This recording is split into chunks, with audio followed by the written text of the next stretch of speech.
Hello everyone, welcome to Gateway Classes. आज के lecture में हम क्वालिटी मैनेजमेंट के यूनिट नंबर 5 को वन शॉट में कवर करेंगे विद ऑल द PYQs, जो कि AKTU semester examination point of view से एक इम्पॉर्टेंट यूनिट है और ये इम्पॉर्टेंट यूनिट जो है वो थोड़ी छोटी भी है। So without wasting any time let's begin. ये रहा हमारा यूनिट नंबर 5 का डिटेल सिलेबस। यूनिट नंबर 5 के सिलेबस में जो हमारा फर्स्ट टॉपिक है वो है ISO 9000। ISO 9000 जो है वो क्या होता है, एक इंटरनेशनल स्टैंडर्ड है जो कि standard International organisation for Standardization ने डेवलप किया है। ISO 9000 का बेसिकली मेन पर्पस होता है कंपनीज़ को गाइड करना कि जो उनके प्रोडक्ट्स हैं और सर्विसेज हैं उसकी क्वालिटी को कैसे मेंटेन करके रखें। नेक्स्ट हम कवर करेंगे quality management, concept of quality management को। क्वालिटी मैनेजमेंट का कॉन्सेप्ट जो है वो बताता है कि हर एक स्टेप पे हमारी जो प्रोडक्ट है उसकी क्वालिटी को इंश्योर किया जाए, जिससे हमारा क्या होता है, कस्टमर का जो सेटिस्फैक्शन है वो इंक्रीज़ होता है। नेक्स्ट हम कवर करेंगे ISO 9000 सीरीज़ को। ISO 9000 सीरीज़ जो है इसमें डिफरेंट स्टैंडर्ड आते हैं, जैसे ISO 9001, ISO 9002, 3 एंड 4। ओके, तो ये सारे स्टैंडर्ड्स के बारे में हम कवर करेंगे। हमारे पास जो नेक्स्ट टॉपिक है यूनिट नंबर 5 के सिलेबस में वो है टगुची मेथड।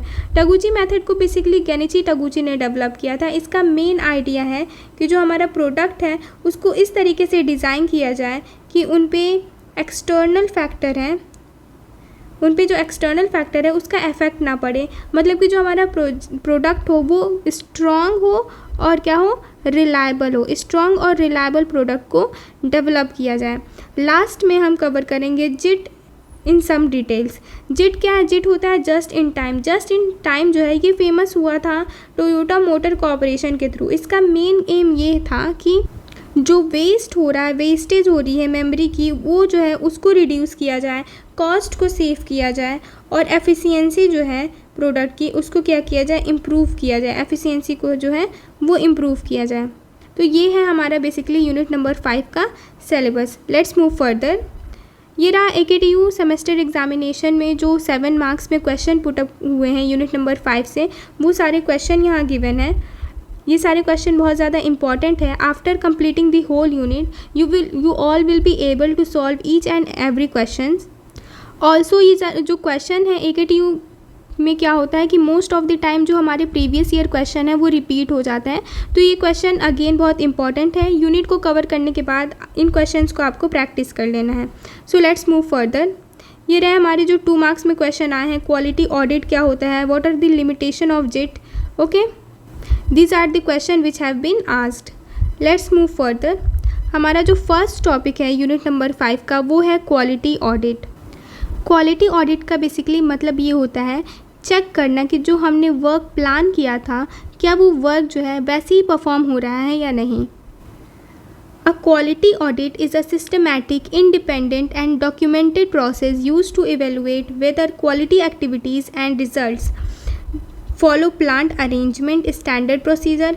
क्वालिटी ऑडिट क्या है? एक सिस्टमैटिक, इंडिपेंडेंट और डॉक्यूमेंटेड प्रोसेस है जिसको यूज़ किया जाता है इवेलुएट करने के लिए, कि क्वालिटी एक्टिविटीज़ को इवेलुएट करने के लिए बेसिकली। ओके, क्वालिटी एक्टिविटीज़ में क्या इवेलुएट किया जाता है कि जो हमारी क्वालिटी एक्टिविटी है वो फॉलो कर रहा है same arrangement, same plan, same standard और प्रोसीजर या नहीं।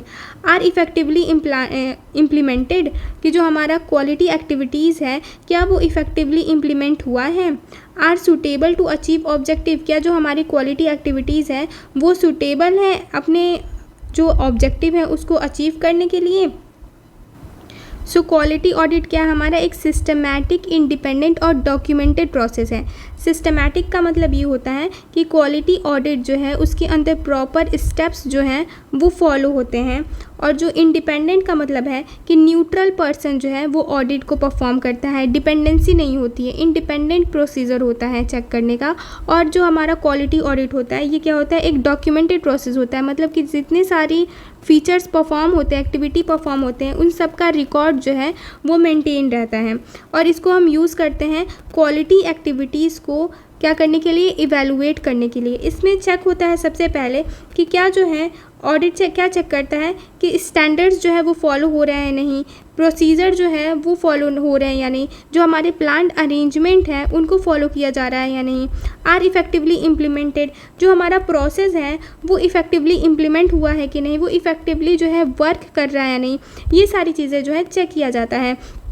क्या जो है ऑब्जेक्टिव जो है हमारी एक्टिविटी का वो अचीव हो पा रहा है नहीं, क्वालिटी ऑडिट जो है इन सारे पैरामीटर को है क्या करता है, चेक करता है। It check are we doing what we said we would do. Quality audit क्या करता है, क्वालिटी ऑडिट जो है वो चेक करता है क्या हम लोग वही कर रहे हैं जिसको हमने करने के लिए प्लान किया था, वही एक्शंस वही एक्टिविटी को परफॉर्म कर रहे हैं, and is it working properly, और क्या जो है वो काम जो है प्रॉपरली वर्क हो रहा है, प्रॉपरली परफॉर्म जो है वो हो रहा है।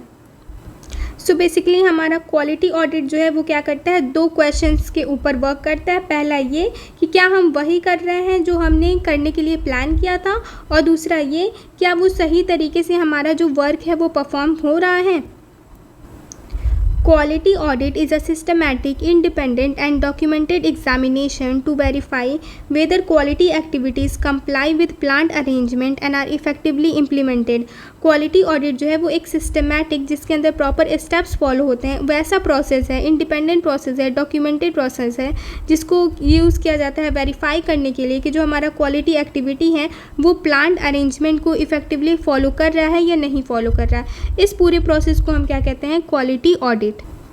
इसको हम एक एग्जाम्पल से समझ सकते हैं कि अगर हमारा जो कंपनी है वो कहता है कि लेट्स से एक प्रोडक्ट ए है, ये प्रोडक्ट ए जो है वो मैन्युफैक्चर होगा 50 डिग्री सेल्सियस में, तो हमारा जो क्वालिटी ऑडिट है ये चेक करता है क्या ये एक्चुअली जो हमारा प्रोडक्ट है वो 50 डिग्री सेल्सियस पे ही मैन्युफैक्चर हो रहा है या नहीं। इस प्रोसेस को पूरा हम क्या कहते हैं, quality audit. Let's move further. Next topic है हमारा objective of quality audit. Objective of quality audit बताता है कि क्वालिटी ऑडिट का मेन पर्पस क्या है।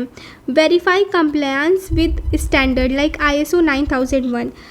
ये मेन ऑब्जेक्टिव जो है क्वालिटी ऑडिट का वो क्या बताता है कि जो हमारे स्टैंडर्ड्स हैं वो फॉलो हो रहे हैं नहीं, जैसे कि ISO 9001। Identify gaps and non conformities, जो गलतियां हैं, नॉन कन्फर्मिटीज़ है, गैप्स है, इसको फाइंड किया जाता है, आइडेंटिफाई किया जाता है क्वालिटी ऑडिट के हेल्प से। इम्प्रूव प्रोसेस एंड सिस्टम्स, जो प्रोसेस है, प्रोसेस को क्या किया जाता है, इम्प्रूव किया जाता है। अगर प्रोसेस अनस्टेबल है तो उसे स्टेबल बनाने की कोशिश किया जाता है क्वालिटी ऑडिट की हेल्प से। Ensure customer satisfaction, customer satisfaction को क्या किया जाता है, एंश्योर किया जाता है। Evaluate effectiveness of quality management system, quality management system को इवेलुएट करके उसकी इफेक्टिवनेस को कैलकुलेट किया जाता है। सिंपली क्या है कि ऑडिट जो है, क्वालिटी ऑडिट, इसका गोल होता है सिस्टम को बेटर बनाना, सिस्टम की एफिशिएंसी को इम्प्रूव करना, ओवरऑल जो सिस्टम है उसकी एक्टिविटी, उसकी परफॉर्मेंस को क्या करना, इम्प्रूव करना। इसको ये जो होता है main M, main goal, main objective होता है क्वालिटी ऑडिट का।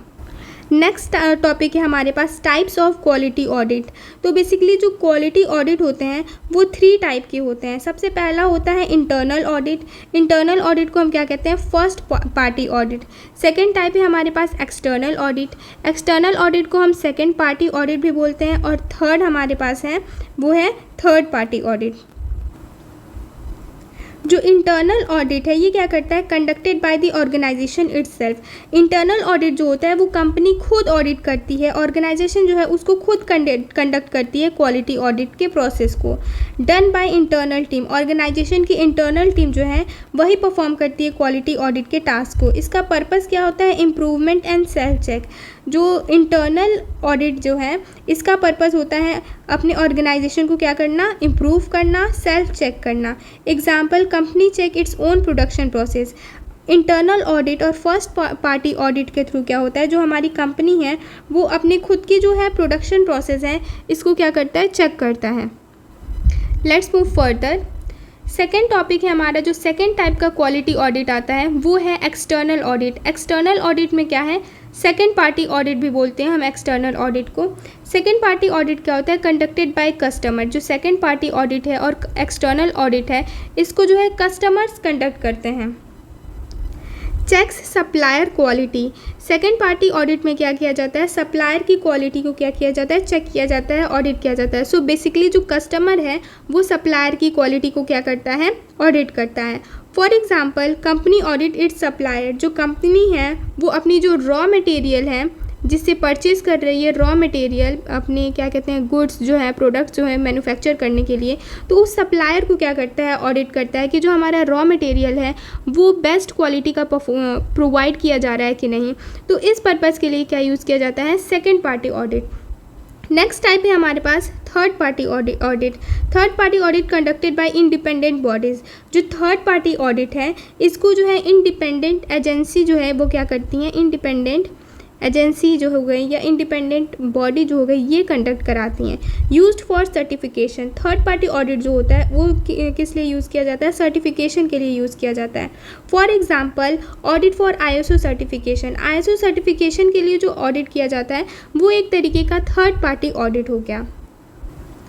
Steps in quality audit process. अब हम समझने की कोशिश करते हैं कि क्वालिटी ऑडिट प्रोसेस में क्या कौन कौन से स्टेप्स जो हैं वो इन्वॉल्व हैं। सबसे पहला स्टेप है ऑडिट प्लानिंग। ऑडिट प्लानिंग में क्या होता है, डिफाइन स्कोप एंड ऑब्जेक्टिव। हम क्या करते हैं, जो हमारा स्कोप है और ऑब्जेक्टिव है इनको क्या करते हैं, डिफ़ाइन करते हैं। जो हमारा प्रोडक्ट जिसको मैन्युफैक्चर कर रहे हैं उसका स्कोप क्या है, उस प्रोडक्ट को मैन्युफैक्चर करने का ऑब्जेक्टिव क्या है, इसको हम क्या करते हैं, डिफ़ाइन करते हैं। सेलेक्ट ऑडिट टीम, ठीक है, ऑडिट टीम को क्या करते हैं हम सेलेक्ट करते हैं। फिर हम क्या करते हैं, एक चेकलिस्ट को प्रिपेयर करते हैं ऑडिट प्लानिंग के अंदर। नेक्स्ट स्टेप आता है ऑडिट प्रिपरेशन। ऑडिट प्रिपरेशन क्या करता है, study document and procedure. Document और प्रोसीजर को स्टडी करते हैं इसमें और क्रिएट करते हैं ऑडिट के शेड्यूल को। प्रोसीजर क्रिएट करते हैं, ऑडिट के शेड्यूल को क्रिएट करते हैं। थर्ड जो हमारा टॉपिक आता है, थर्ड प्रोसेस जो है परफॉर्मिंग ऑडिट क्वालिटी ऑडिट में, वो आता है हमारा कंडक्टिंग ऑडिट। ऑडिट को कंडक्ट करना। इसमें क्या करते हैं हम, कलेक्ट एविडेंस। क्या करते हैं, एविडेंस को जो है वो कलेक्ट करते हैं। एविडेंस कैसे कलेक्ट हो सकता है, एविडेंस जो है वो कलेक्ट होगा इंस्पेक्शन के थ्रू, इंटरव्यूज़ करके और क्या करके, रिकॉर्ड को मेंटेन करके। रिकॉर्ड चेकशीट में मेंटेन हो जाएगा, चेकशीट हो गया या फिर कंट्रोल चार्ट हो गया, इसके फॉर्म में क्या होगा, रिकॉर्ड मेंटेन हो जाएगा। इंटरव्यूज़ और इंस्पेक्शन के थ्रू हम क्या करते हैं, डेटा को कलेक्ट करते हैं। Compare actual versus standard. उसके बाद जो हमारे पास डेटा कलेक्ट होता है उस एक्चुअल डेटा को स्टैंडर्ड डेटा के साथ क्या करते हैं, कंपेयर करते हैं। जो नेक्स्ट स्टेप है क्वालिटी ऑडिट प्रोसेस में वो है रिपोर्टिंग। रिपोर्टिंग में क्या होता है, डॉक्यूमेंट फाइंडिंग। हम क्या करते हैं, फाइंडिंग्स को लिखते हैं, उसमें हाइलाइट्स लिखते हैं। हाइलाइट्स लिखने में क्या करते हैं, कन्फर्मिटीज़ जो क्या है, कन्फर्मिटीज़ बताते हैं, नॉन कन्फर्मिटीज़ बताते हैं, मतलब जो प्रॉब्लम्स हैं उसको इंक्लूड करते हैं। अगर हमारी जो चीज़ें सही हैं उन्हें भी इंक्लूड करते हैं रिपोर्टिंग में। Follow up action. Follow up action क्या होता है, करेक्टिव एक्शन टेकन। अगर कोई प्रॉब्लम है तो प्रॉब्लम को फिक्स करने के लिए क्या किया जाता है, करेक्टिव एक्शन को लिया जाता है। इम्प्रूवमेंट्स को क्या करते हैं, वेरीफाई करते हैं फॉलो अप एक्शन में। क्वालिटी ऑडिट का जो वर्क है वो केवल प्रॉब्लम को शो कराना नहीं बल्कि प्रॉब्लम को सॉल्व कराना भी क्वालिटी ऑडिट का फंक्शन है, ऑब्जेक्टिव है। Let's move further. की टर्म्स क्या यूज़ हो रहे हैं क्वालिटी ऑडिट में, तो पहला की टर्म है कन्फॉर्मिटी।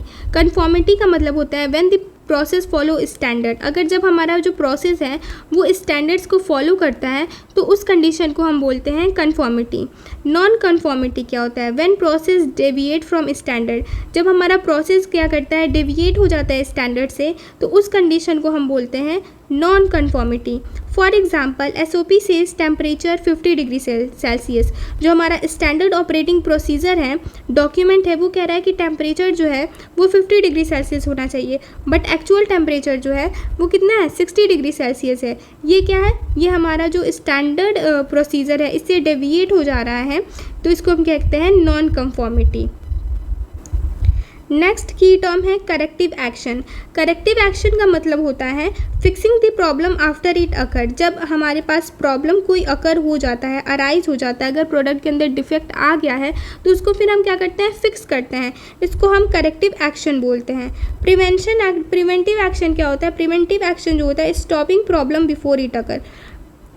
बेसिकली जो हमारा करेक्टिव एक्शन होता है, जब हमारा प्रॉब्लम अराइज हो जाता है उसके बाद फिक्स करते हैं तो उसको हम करेक्टिव एक्शन बोलते हैं। लेकिन वही प्रॉब्लम अराइज होने से पहले ही उसको हम फिक्स करें, मतलब कि हम प्रॉब्लम को अराइज ही ना होने दें, उसको स्टॉप कर दें इनिशियल कंडीशन पे ही, उसको हम प्रिवेंटिव एक्शन बोलते हैं।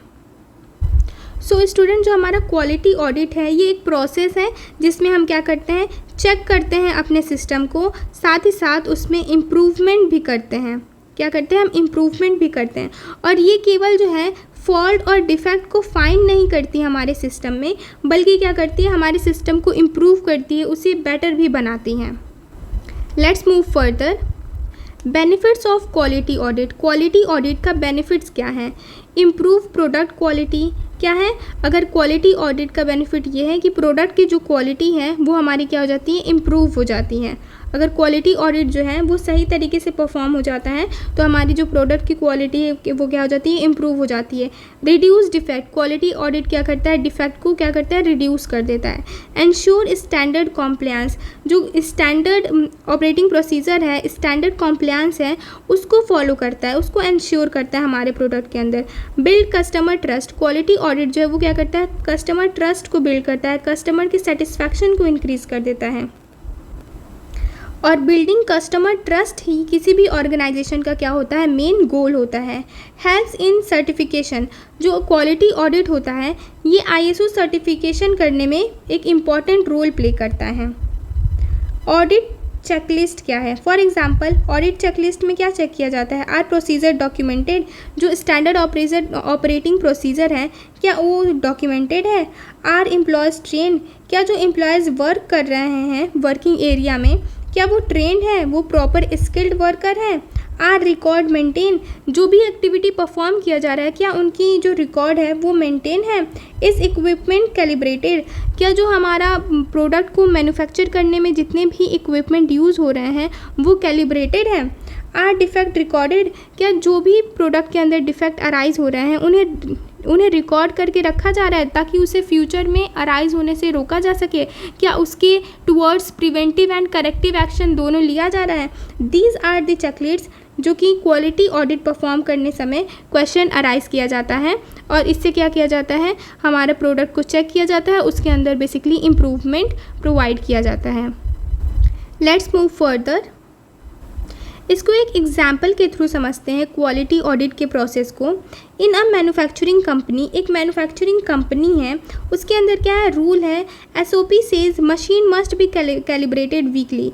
जो स्टैंडर्ड ऑपरेटिंग प्रोसीजर है वो क्या कहता है कि जो मशीन यूज़ हो रही है मैन्युफैक्चरिंग कंपनी में उसको हर 7 डेज़ पे हर वीक क्या करना है, कैलिब्रेट करना है।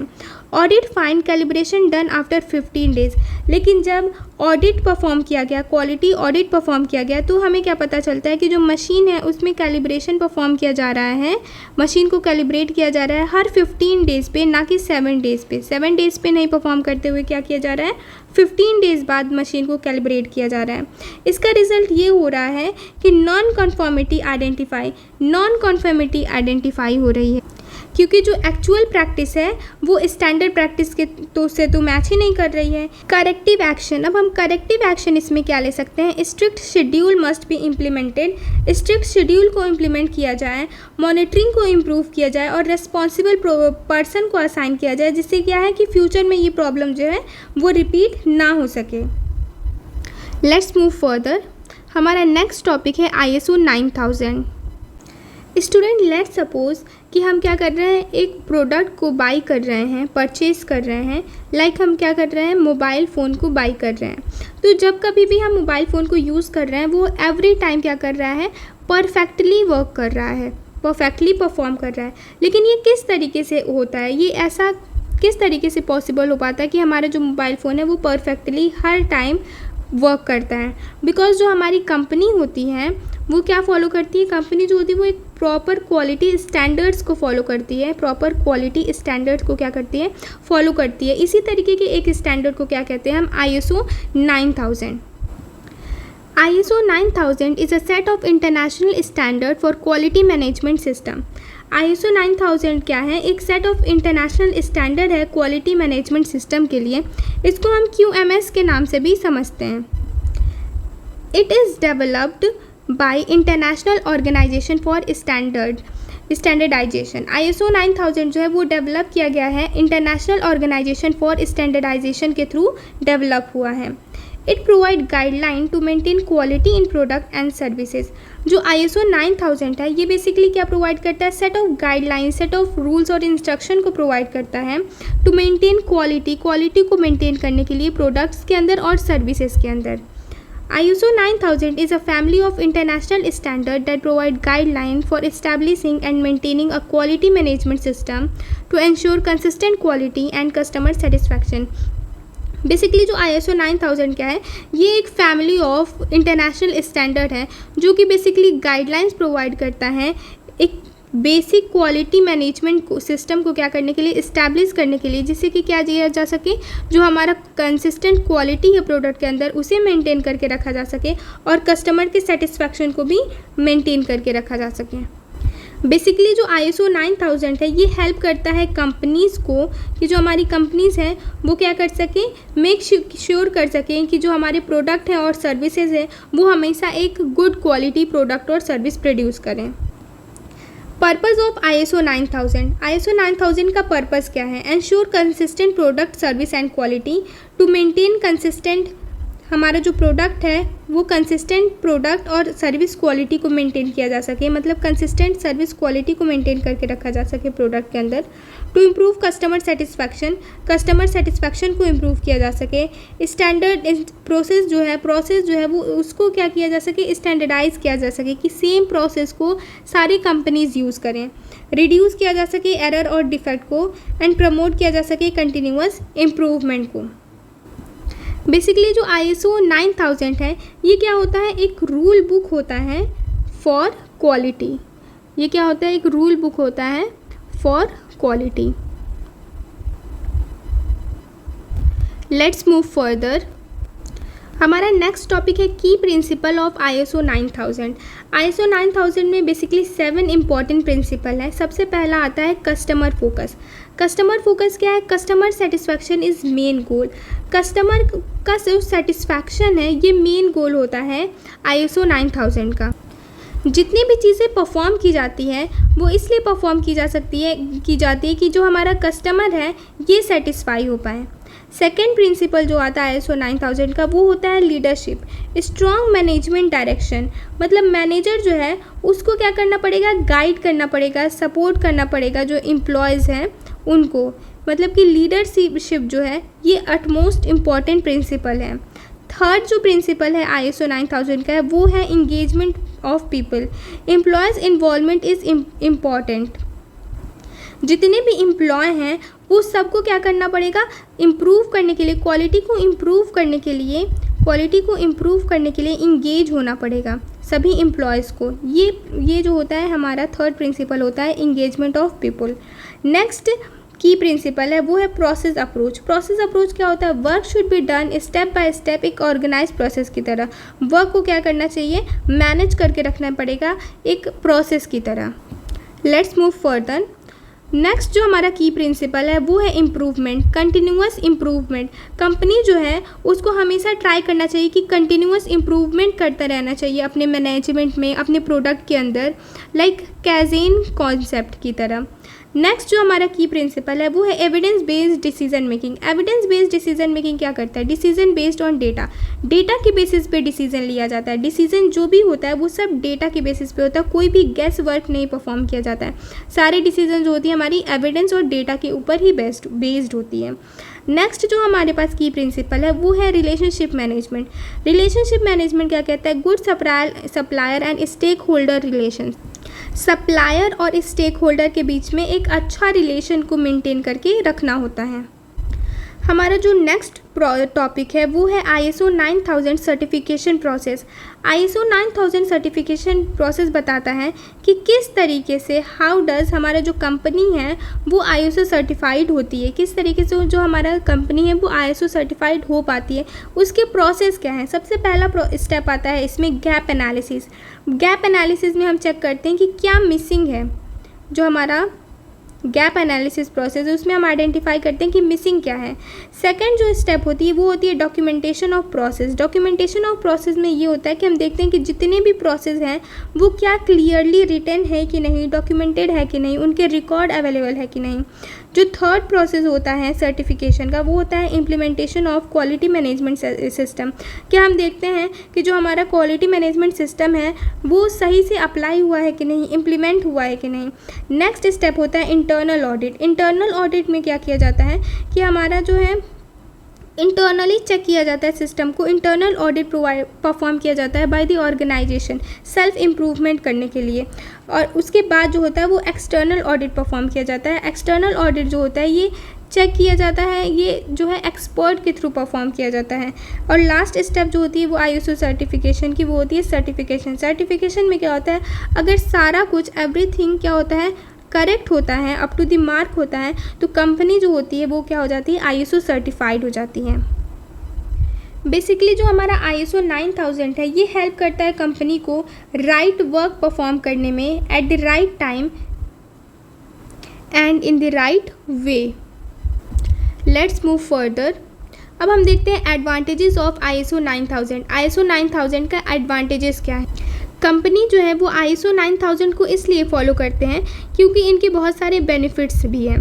बेनिफिट ये है कि इम्प्रूव प्रोडक्ट क्वालिटी, जो हमारी प्रोडक्ट है उसकी क्वालिटी इम्प्रूव हो जाती है, वो और भी ज़्यादा रिलायबल हो जाता है और क्या हो जाता है, कंसिस्टेंट हो जाता है हमारा product. Okay.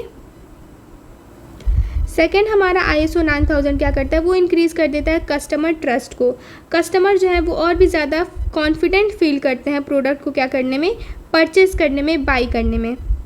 Reduces wastage and defect, जो वेस्टेज हो रहा था, डिफेक्ट हो रहा था, उसको क्या किया जाता है, ISO 9000 सर्टिफिकेशन के थ्रू रिड्यूस किया जा सकता है। इन्हेंसेस कंपनी रेपुटेशन, अगर जो कंपनी है वो ISO 9000 सर्टिफाइड हो जाती है तो उसकी जो रेपुटेशन है मार्केट में वो और भी ज़्यादा इम्प्रूव हो जाती है। हेल्प्स इन ग्लोबल ट्रेड, और क्या होता है, ये हेल्प करता है ग्लोबल ट्रेड में। जो ISO सर्टिफाइड कंपनी होती हैं वो ईजिली बिजनेस कर पाती हैं इंटरनेशनली जो है ईजिली बिजनेस कर पाते हैं। तो ग्लोबल ट्रेड में ISO 9000 सर्टिफिकेशन बहुत ज़्यादा इंपॉर्टेंट रोल प्ले करता है। सो ओवरऑल जो है ISO 9000 है ये क्या करता है, हमारी जो कंपनीज़ हैं उनको हेल्प करता है ग्रो करने में और क्या करने में, कम्पीट करने में ग्लोबली। इसको हम एक रियल लाइफ एग्जाम्पल के थ्रू समझते हैं। Let's suppose a manufacturing company implement ISO 9001। हम सपोज़ करते हैं कि एक मैन्युफैक्चरिंग कंपनी है वो डिसाइड करती है कि ISO 9001 को क्या करेगी, इम्प्लीमेंट करेगी। तो उसके लिए उसे क्या करना पड़ेगा, डिफ़ाइन करना पड़ेगा स्टैंडर्ड प्रोसीजर को। सबसे पहले वो क्या करेगी, स्टैंडर्ड प्रोसीजर जो है उसे डिफ़ाइन करेगी, ट्रेन करेगी एम्प्लॉयज़ को, जो एम्प्लॉयज़ हैं उनको प्रॉपर ट्रेनिंग प्रोवाइड करेगी, मेंटेन करेगी रिकॉर्ड्स को, जो भी वर्क परफॉर्म किए जा रहे हैं कंपनी में उसका रिटन रिकॉर्ड मेंटेन करेगी, कंडक्ट रेगुलर ऑडिट, और क्या है, रेगुलर ऑडिट परफॉर्म कराएगी, इंटरनल ऑडिट।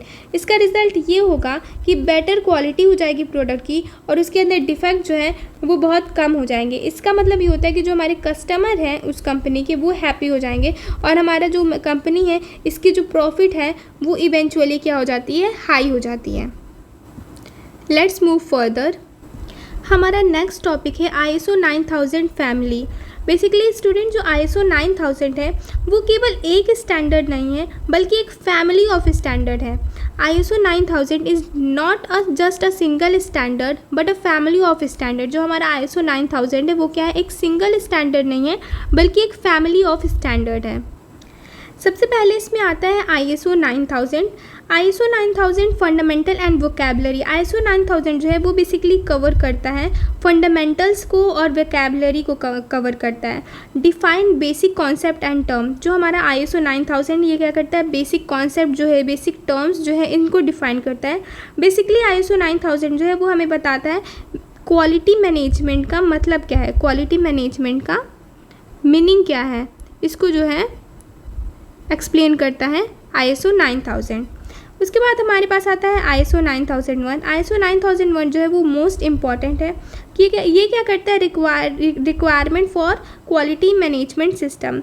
ये जो है ISO 9001 ये कंटेन करता है requirement for quality management system. इसको यूज़ किया जाता है सर्टिफिकेशन पर्पज़ के लिए।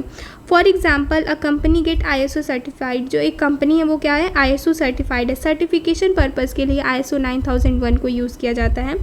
Let's say when a company, जब हमारी जो कंपनी होती है अगर वो ISO सर्टिफाइड हो जाती है तो इसका मतलब क्या है, वो ISO 9001 सर्टिफाइड है। नेक्स्ट आता है हमारे पास ISO 9004 guidelines for performance and improvement. जो हमारा ISO 9004 है ये हमें गाइडलाइन प्रोवाइड करता है परफॉर्मेंस को इम्प्रूव करने के लिए। Focus on long term success, जो हमारा ISO 9004 है ये फोकस करता है लॉन्ग टर्म सक्सेस पे। ये हेल्प करता है कंपनी को क्या करने में, ग्रो करने में कंटिन्यूअसली। नेक्स्ट हमारे पास जो ISO स्टैंडर्ड है वो ISO 19011 ये प्रोवाइड करता है गाइडलाइन किस चीज़ के लिए, ऑडिटिंग को परफॉर्म करने के लिए गाइडलाइन प्रोवाइड करता है। इस स्टैंडर्ड को यूज़ किया जाता है जब हमारी कंपनी जो है वो क्या कर रही होती, चेक कर रही होती कि क्या वो क्वालिटी स्टैंडर्ड को फॉलो कर रही है या नहीं, क्या हमारी जो कंपनी है क्वालिटी स्टैंडर्ड को फॉलो कर रही है या नहीं। जब प्रॉपरली इस चीज़ को जब फाइंड करना होता है तो कंपनी जो है वो ISO 19011 स्टैंडर्ड को यूज़ करती है। सो हमारा जो ISO 9000 फैमिली है ये कवर करता है सारा कुछ, बेसिक से लेकर के सर्टिफिकेशन तक और क्या कहते हैं इम्प्रूवमेंट तक, सारा कुछ कवर करता है। जो ISO 9000 है ये बेसिक कवर करता है, ISO 9001 में सर्टिफिकेशन प्रोवाइड किया जाता है, ISO 9004 क्या करता है, इम्प्रूवमेंट परफॉर्म कराता है, और ISO 19011 क्या प्रोवाइड करता है, ऑडिटिंग, और क्या करता है, ऑडिटिंग प्रोवाइड करता है। एंड एट लास्ट जो हमारा ISO 9000 है ये क्या करता है, ये हेल्प करता है कंपनीज़ को कि वो हमारी जो कंपनीज़ है वो क्या कर सकें, मेंटेन कर सकें क्वालिटी को, इम्प्रूव कर सकें कंटिन्यूअसली, और क्या है, कस्टमर ट्रस्ट को बिल्ड कर सकें। Let's move further. अब हमारा नेक्स्ट टॉपिक है व्हाट इज़ ISO 9001। ISO 9001 जो स्टैंडर्ड है इसके बारे में हम डिटेल में पढ़ते हैं। ISO 9001 अगेन एक इंटरनेशनल स्टैंडर्ड है जिसको कौन बनाया है, इंटरनेशनल ऑर्गेनाइजेशन फॉर स्टैंडर्डाइजेशन ने। ISO 9001 is an international standard that specify requirement for a quality management system developed by International Organization for Standardization। ISO 9001 जो है वो इंटरनेशनल स्टैंडर्ड है जो कि हमें स्पेसिफाई क्या करता है, requirements for quality management system. Quality management system के लिए जो भी रिक्वायरमेंट है उसको स्पेसिफाई करता है, उसे बताता है।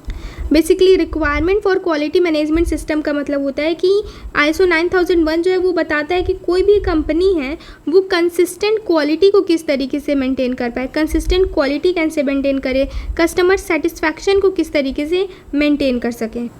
और ISO 9001 को डेवलप किया गया है by international organisation for Standardization के थ्रू। It tells a company how to maintain consistent quality and satisfy customer.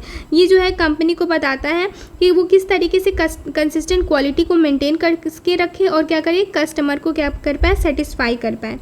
ISO 9000 is an international standard that specifies requirement for a quality management system to ensure consistent quality and customer satisfaction। ISO 9001 basically एक international standard है जो कि requirement को specify करता है कि जिससे हम क्या कर सकें, क्वालिटी मैनेजमेंट सिस्टम में कंसिस्टेंट क्वालिटी और कस्टमर सेटिस्फैक्शन को क्या कर सकें, मेंटेन कर सकें।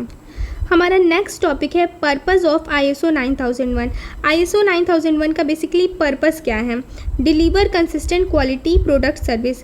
ISO 9001 का जो पर्पस है वो ये है कि हम प्रोडक्ट की क्वालिटी को क्या कर सकें, इम्प्रूव कर सकें, गुड कंसिस्टेंट क्वालिटी के प्रोडक्ट सर्विस को क्या कर सकें, डिलीवर कर सकें। सेकेंड पर्पस ये है कि इम्प्रूव कर सकें, हम क्या इम्प्रूव कर सकें कस्टमर के सेटिस्फैक्शन को। थर्ड हमारा पर्पस यही है कि हम प्रोसेस को स्टैंडर्डाइज कर सकें एंड रिड्यूस कर सकें डिफेक्ट और एरर को, और एक कंसिस्टेंट इंश्योर कर सकें कंटिन्यूअस इम्प्रूवमेंट हमारे प्रोडक्ट के अंदर। Students let's move further. Next topic है हमारे पास PDCA साइकिल। स्टूडेंट जो हमारा ISO 9001 है ये एक कॉन्सेप्ट पे वर्क करता है जिसको हम बोलते हैं PDCA cycle. ISO 9001 is based on plan, do, check, act cycle. Plan में क्या होता है, सेट ऑब्जेक्टिव। हम प्लान में क्या करते हैं, ऑब्जेक्टिव सेट करते हैं, डिसाइड करते हैं कि क्या हमें परफॉर्म करना है। डू में क्या होता है, इम्प्लीमेंट प्रोसेस। डू में हम जो है ऑब्जेक्टिव के टूवर्ड्स प्रोसेस को क्या करते हैं, इम्प्लीमेंट करते हैं। चेक में हम क्या करते हैं, मॉनिटर करते हैं रिजल्ट को। हम जो रिजल्ट, जो एक्टिविटी, जिस प्रोसेस को परफॉर्म किए हैं उसके रिजल्ट को चेक करते हैं। देन हम क्या करते हैं, एक्ट, अगर इम्प्रूव कंटिन्यूअसली। इसमें क्या होता है कि अगर कोई एरर हो जाता है तो उसको इम्प्रूव करो, वापस से एक्ट करो, देन चेक करो, फिर मतलब कंटिन्यूअस इम्प्रूवमेंट करते रहते हैं। तो बेसिकली जो हमारा ISO 9001 है वो plan, do, check, act cycle पे वर्क करता है, जिसमें सबसे पहले प्लान करता है, अपने ऑब्जेक्टिव को सेट करता है, उसके बाद फिर क्या करता है, प्रोसेस को इम्प्लीमेंट करता है एंड चेक करता है मॉनिटर रिजल्ट्स को। उसके बाद क्या करता है, अपने आप जो प्रोसेस है उसको कंटिन्यूअसली इम्प्रूव करता रहता है। नेक्स्ट टॉपिक है हमारे पास स्ट्रक्चर ऑफ ISO 9001। ISO 9001 के स्ट्रक्चर के क्लॉजेस को समझने की कोशिश करते हैं। ISO 9001 to 2015 has 10 clauses. 10 clauses हैं टोटल स्ट्रक्चर ऑफ ISO 9001 में। क्लॉज 1 से लेकर के जो 3 हैं, 1 से लेकर 3 तक जो क्लॉजेज हैं वो बेसिक क्लॉजेज हैं। ये क्या बताते हैं, स्कोप के बारे में बताते हैं, नॉर्मेटिव रेफरेंसेस के बारे में बताते हैं और टर्म्स एंड डेफिनेशन के बारे में बताते हैं। उसके बाद जो हमारा क्लॉज 4 है ये कंटेक्स्ट ऑफ ऑर्गेनाइजेशन होता है। कंटेक्स्ट ऑफ ऑर्गेनाइजेशन मतलब कि ऑर्गेनाइजेशन को समझाता है। Understanding the internal and external issue, organization के अंदर जो इंटरनल और एक्सटर्नल इशू होती है वो कवर होती है क्लॉज 4 में। क्लॉज 5 जो होता है वो रिप्रेजेंट करता है लीडरशिप। लीडरशिप मतलब टॉप मैनेजमेंट रिस्पॉन्सिबिलिटी। क्लॉज 5 जो होता है वो मैनेजमेंट रिस्पॉन्सिबिलिटी को कवर करता है। हमारे पास जो क्लॉज 6 है वो होती है प्लानिंग। प्लानिंग में क्या होता है, risk and opportunity management. Planning में हम क्या करते हैं, रिस्क और अपॉर्चुनिटी जो है उसको मैनेज करने की कोशिश करते हैं। क्लॉज 7 जो है वो है सपोर्ट। सपोर्ट में क्या है, रिसोर्सेज, ट्रेनिंग और कम्युनिकेशन। इसके थ्रू क्या होता है, सपोर्ट प्रोवाइड किया जाता है। क्लॉज 8 जो है वो होता है ऑपरेशन। ऑपरेशन में क्या होता है, प्रोडक्शन एंड सर्विस प्रोसेस। इसमें क्या करते हैं, प्रोडक्शन प्रोसेस और सर्विस प्रोसेस जो होता है वो इन्वॉल्व होता है। हमारे पास जो क्लॉज 9 है वो होता है परफॉर्मेंस इवैल्यूएशन। परफॉर्मेंस इवैल्यूएशन में हम क्या करते हैं, परफॉर्मेंस को इवैल्यूएट करते हैं, ऑडिट करते हैं और मॉनिटर करते हैं। Monitoring, measurement and audit. Performance evaluation करने के लिए क्या करते हैं, हम मॉनिटरिंग करते हैं, मेजरमेंट करते हैं और ऑडिट को भी परफॉर्म करते हैं। हमारा जो 10 क्लॉज है वो है इम्प्रूवमेंट। मतलब क्या करते हैं, करेक्टिव एक्शन लेते हैं और कंटिन्यूअस इम्प्रूवमेंट करते रहते हैं, जिससे कि हमारा जो सिस्टम है उसकी क्वालिटी जो है, जो हमारा प्रोडक्ट है, सर्विस है, उसकी क्वालिटी बेसिकली ओवरऑल क्या हो जाए, इंक्रीज़ हो जाए। सिंपल वर्किंग प्रोसीजर ये है कि सबसे पहले क्या कर लो, प्लान कर लो, देन फिर क्या है उसको उस पर ऊपर वर्क करो, देन चेक करो और उसके बाद क्या करो, इम्प्रूव करो। इसी वर्किंग प्रोसीजर पे ISO 9001 जो है वर्क करता है। एक एग्जाम्पल कंसीडर करते हैं, a company making mobile charger. एक कंपनी है जो क्या कर रही है, मोबाइल के चार्जर को बनाती है। सेट स्टैंडर्ड प्रोसीजर, उसने क्या किया, स्टैंडर्ड प्रोसीजर को वो फॉलो कर रही है। Check quality at every step, हर एक स्टेप पे वो क्या कर रही है, हर एक स्टेज पे क्वालिटी को वो चेक कर रही है। Maintain record, eight the same time वो प्रॉपर रिकॉर्ड को भी क्या कर रही है, मेंटेन कर रही है जो कंपनी है।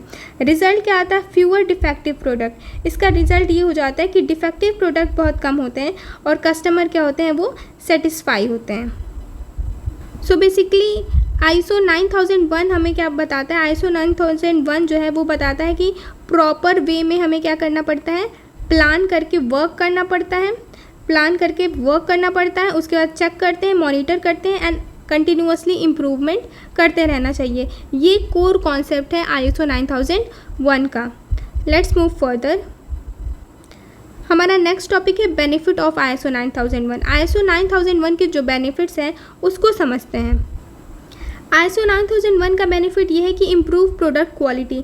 जो हमारी प्रोडक्ट की क्वालिटी है वो क्या हो जाती है, वो इम्प्रूव हो जाती है, वो बेटर हो जाती है। हमेशा जो है वो सेम स्टैंडर्ड को क्या किया जाता है, फॉलो किया जाता है। रिड्यूसेस डिफेक्ट, ओवरऑल जो डिफेक्ट है हमारे प्रोडक्ट के अंदर वो क्या हो जाता है, रिड्यूस हो जाता है। नेक्स्ट बेनिफिट क्या है, इंक्रीजेस कस्टमर ट्रस्ट। जो कस्टमर है उसकी ट्रस्ट को क्या हो जाता है, इंक्रीज़ हो जाता है। ब्रांड इमेज जो है वो क्या हो जाती है, इम्प्रूव हो जाती है हमारी प्रोडक्ट की। Better process control. Better process control में क्या होता है कि जो भी हमारा क्या कहते हैं प्रोसेस है वो कंट्रोल हो जाता है, स्टेबल हो जाता है, उसके अंदर जो एरर्स हैं, कन्फ्यूजन्स हैं वो रिड्यूस हो जाते हैं। और लास्ट बेनिफिट ये है कि ग्लोबल रिकॉग्निशन मिलता है हमारी कंपनी को। जो ISO 9001 जो है वो क्या करता है, ग्लोबल मार्केट में कंपनी को क्या रिकॉग्निशन प्रोवाइड करता है। अगेन ISO 9001 सर्टिफिकेशन प्रोसेस में क्या है, सबसे पहला आता है प्रोसेस में गैप एनालिसिस। क्या करते हैं, चेक करते हैं हम गैप को, जो कुछ भी अगर एरर है अवेलेबल उसको क्या किया जाता है, एनालाइज किया जाता है।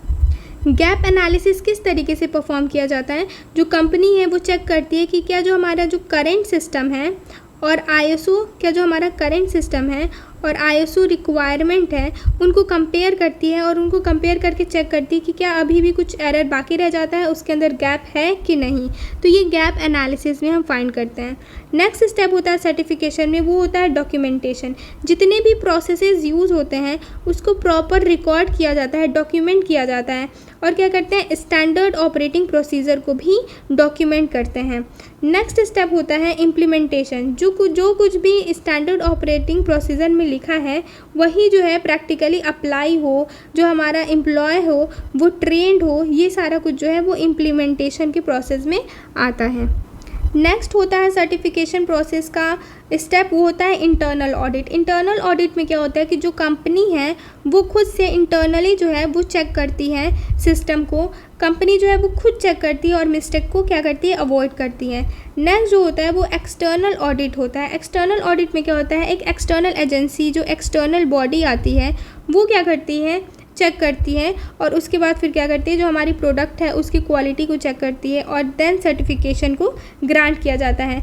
सर्टिफिकेशन तब ग्रांट हो जाता है अगर सारा कुछ करेक्ट होता है, तो हमारी जो कंपनी है वो क्या हो जाती है, ISO 9001 सर्टिफाइड कंपनी बन जाती है। Let's move further.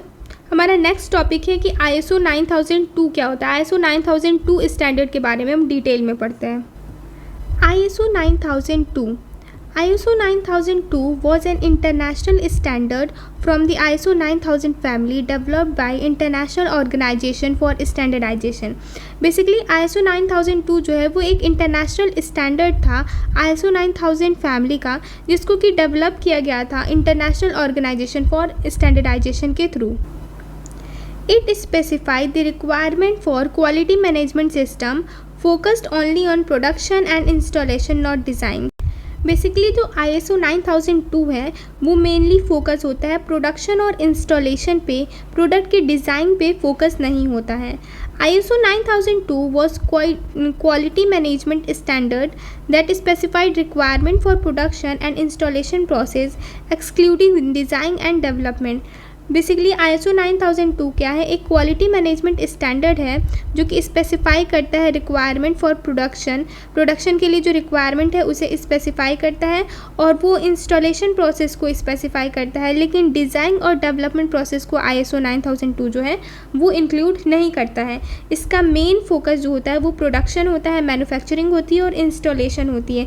डिज़ाइन जो है वो मेन फोकस नहीं होता है ISO 9002 का, इसमें डिज़ाइन और डेवलपमेंट को इंक्लूड नहीं किया जाता है।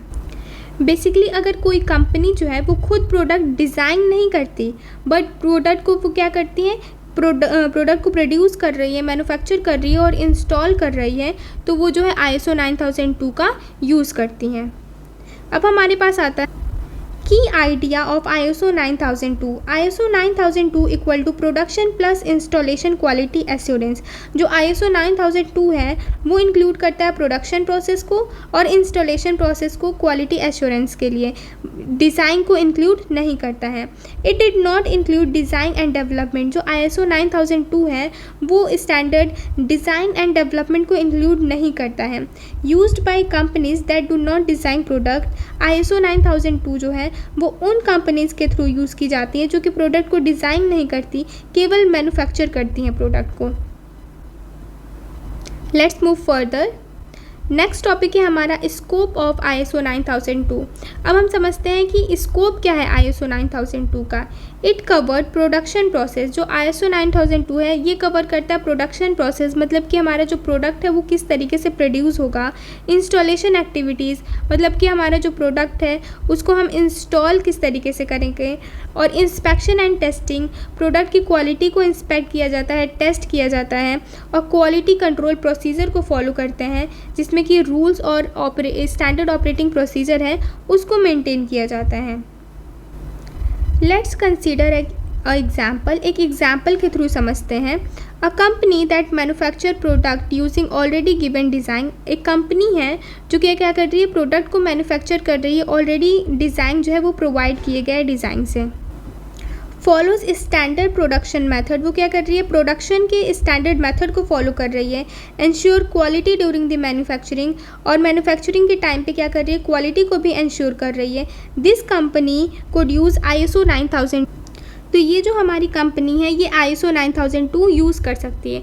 फॉर एग्ज़ाम्पल जो हमारी कंपनी है वो क्या कर रही है, मोबाइल के पार्ट्स को मैन्युफैक्चर कर रही है, लेकिन उसकी जो डिज़ाइन है वो किसी और कंपनी से ले रही है, डिज़ाइन जो है कोई और कंपनी प्रोवाइड कर रहा है। ये क्या कर रही है, बस स्टैंडर्ड प्रोडक्शन मेथड को फॉलो कर रही है और इंश्योर कर रही है क्वालिटी को मैन्युफैक्चरिंग के टाइम पे। तो ये जो हमारी कंपनी है वो क्या कर सकती है, ISO 9002 को यूज़ कर सकती है, क्योंकि ये केवल मैन्युफैक्चरिंग और प्रोडक्शन पे वर्क कर रही है, इंस्टॉलेशन पे वर्क कर रही है और डिज़ाइन पे वर्क नहीं कर रही है। Let's move further. Why ISO 9002 was removed, ISO 9002 stand को रिमूव क्यों कर दिया गया। ISO 9002 is now obsolete, cancelled. ISO 9002 standard को अब कैंसिल कर दिया गया है, उसको यूज़ नहीं किया जाता है। In the year 2000 ISO revise it standard, जो ISO है वो 2000 में क्या किया, अपने जो स्टैंडर्ड्स है उसको रिवाइज किया। The ISO 9001 became universal standard, तो क्या हुआ, जब हमारा ISO 2000 में स्टैंडर्ड्स को रिवाइज किया तो हमारा ISO 9001 है ये एक यूनिवर्सल स्टैंडर्ड बन गया। इसके अंदर ISO 9001 होता है, 9002 होता है और 9003 भी इंक्लूड है ISO 9001 के अंदर। जो इन सारी स्टैंडर्ड्स को क्या कर दिया, मर्ज कर दिया गया। तो हमारा जो ISO 9001 है ये इंक्लूड करता है एवरीथिंग, जैसे कि डिज़ाइन भी इंक्लूड करता है, प्रोडक्शन भी इंक्लूड करता है और सर्विसेज भी इंक्लूड करता है। सो ISO 9002 को यूज़ किया जाता है प्रोडक्शन एंड इंस्टॉलेशन के लिए, प्रोडक्शन प्रोसेस के लिए और इंस्टॉलेशन प्रोसेस के लिए, डिज़ाइन प्रोसेस के लिए नहीं यूज़ होता है। बट अब जो है ISO 9002 यूज़ नहीं होता है, ये ISO 9001 में मर्ज कर दिया गया है। Let's move further. हमारा नेक्स्ट स्टैंडर्ड है ISO 9003। जो हमारा ISO 9003 है ये एक क्वालिटी मैनेजमेंट स्टैंडर्ड है। ये क्या है, क्वालिटी मैनेजमेंट स्टैंडर्ड है जो कि एक ही चीज़ पे केवल फोकस करती है, वो है इंस्पेक्शन, फाइनल इंस्पेक्शन और क्या है, टेस्टिंग। इंस्पेक्शन और टेस्टिंग पे वर्क करती है ISO 9003। ISO 9003 was a standard in ISO 9000 family. ISO 9003 again एक स्टैंडर्ड था ISO 9000 फैमिली में, developed by international organisation for standardisation. ISO 9003 को डेवलप किया गया था इंटरनेशनल ऑर्गेनाइजेशन फॉर स्टैंडर्डाइजेशन के द्वारा। It focused on quality assurance through final inspection and testing only. जो ISO 9003 है ये क्वालिटी एश्योरेंस पे फोकस करता है, केवल फाइनल इंस्पेक्शन और टेस्टिंग को परफॉर्म करके, केवल यही इंस्पेक्शन और टेस्टिंग ही मेन फोकस होता है ISO 9003 का। ISO 9003 was a quality management standard. ये एक क्वालिटी मैनेजमेंट स्टैंडर्ड है जो कि फोकस करता है केवल फाइनल इंस्पेक्शन पे और टेस्टिंग पे, to ensure product quality, product की क्वालिटी को एंश्योर करने के लिए, विदाउट इन्वॉल्विंग प्रोडक्शन और डिज़ाइन प्रोसेसेस, प्रोडक्शन और डिज़ाइन प्रोसेस को इन्वॉल्व किए बिना। की कॉन्सेप्ट क्या है ISO 9003 में, उसे हम समझते हैं। ISO 9003 equal to final inspection based quality assurance. ISO 9003 जो होता है इसके अंदर बेसिकली फाइनल इंस्पेक्शन और टेस्टिंग परफॉर्म करते हैं हमारा जो प्रोडक्ट है उसकी क्वालिटी एश्योरेंस के लिए। It did not cover production और डिज़ाइन। जो हमारा ISO 9003 है ये प्रोडक्शन और डिज़ाइन स्टेप को नहीं कवर करता, केवल इंस्पेक्शन और टेस्टिंग स्टेप को क्या करता है, फोकस करता है। जो ISO 9003 होता है वो केवल रेडी प्रोडक्ट को चेक करता है, इसमें कोई भी प्रोडक्शन से रिलेटेड बात नहीं होती, डिज़ाइन से रिलेटेड बात नहीं होती। Only check the finish product quality, जो हमारा फिनिश्ड प्रोडक्ट है उसकी क्वालिटी को चेक करता है ISO 9003। Let's move further. Scope of ISO 9003। ISO 9003 है ये इंक्लूड करता है फाइनल इंस्पेक्शन ऑफ प्रोडक्ट जो है उनके फाइनल इंस्पेक्शन को इंक्लूड करता है। टेस्टिंग बिफोर डिलीवरी, प्रोडक्ट को डिलीवर करने से पहले उसे टेस्टिंग परफॉर्म करता है। वेरिफिकेशन ऑफ प्रोडक्ट क्वालिटी, और ISO 9003 क्या करता है, प्रोडक्ट की क्वालिटी को वेरीफाई करता है।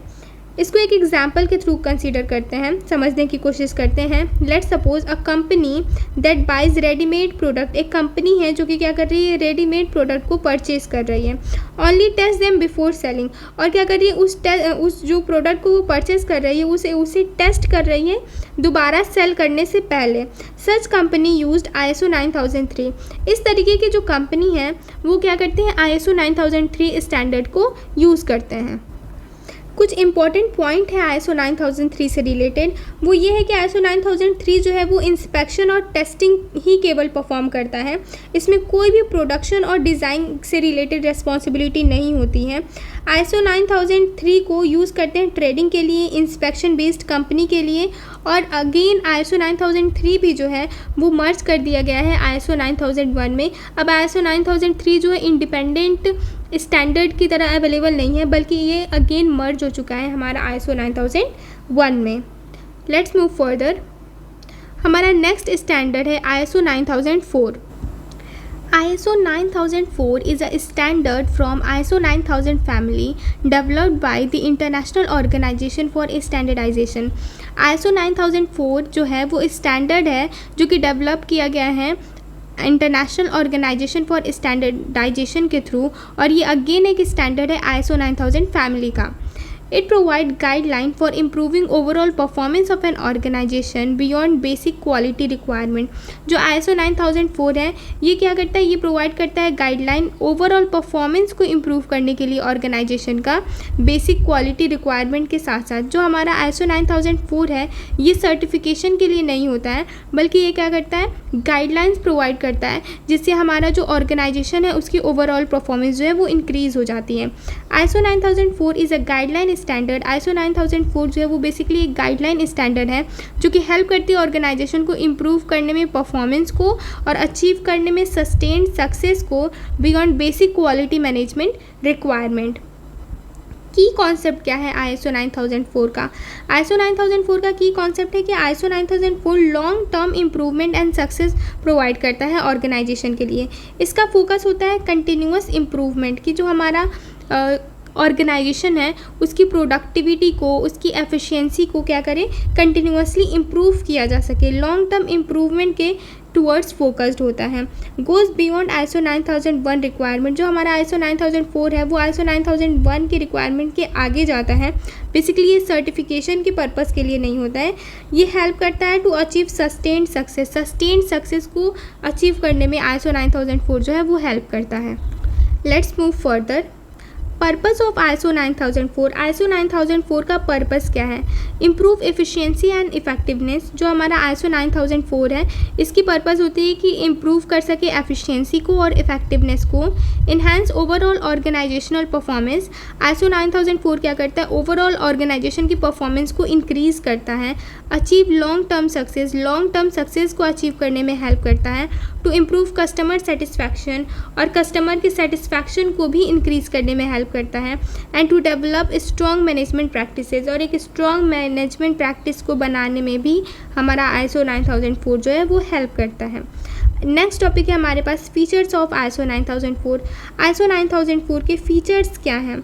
Not for certification. जो हमारा ISO 9004 है वो सर्टिफिकेशन पर्पज़ के लिए नहीं होता है, ये क्या करता है, provide guidelines only.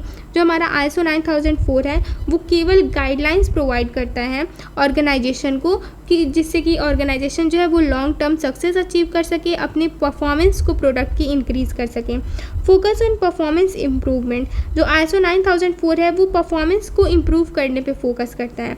Covers entire organisation, ISO 9004 जो है वो क्या करता है, इंटायर ऑर्गेनाइजेशन को कवर करता है। Encourages innovation and learning, ISO 9004 जो है ये इनोवेशन पर, लर्निंग पर, इम्प्रूवमेंट पर ज़्यादा फोकस करता है। Let's move further. Next topic है हमारा स्कोप ऑफ ISO 9004। ISO 9004 जो है वो स्कोप में क्या इंक्लूड करता है, लीडरशिप एंड स्ट्रैटेजी को, लीडरशिप और स्ट्रैटेजी को कवर करता है, रिसोर्स मैनेजमेंट को कवर करता है, कंटिन्यूअसली प्रोसेस इम्प्रूव करता रहता है हमारा ISO 9004, जिससे कि हमारा जो ऑर्गेनाइजेशन है उसमें लॉन्ग टर्म सक्सेस अचीव हो सके, उसकी प्रोडक्टिविटी जो है वो इन्हांस हो सके। रिस्क मैनेजमेंट करता है, परफॉर्मेंस को भी इवेलुएट करता है, and stakeholder satisfaction. These are all the scope of 9004, ISO 9004। अब एक एग्जाम्पल कंसीडर करते हैं।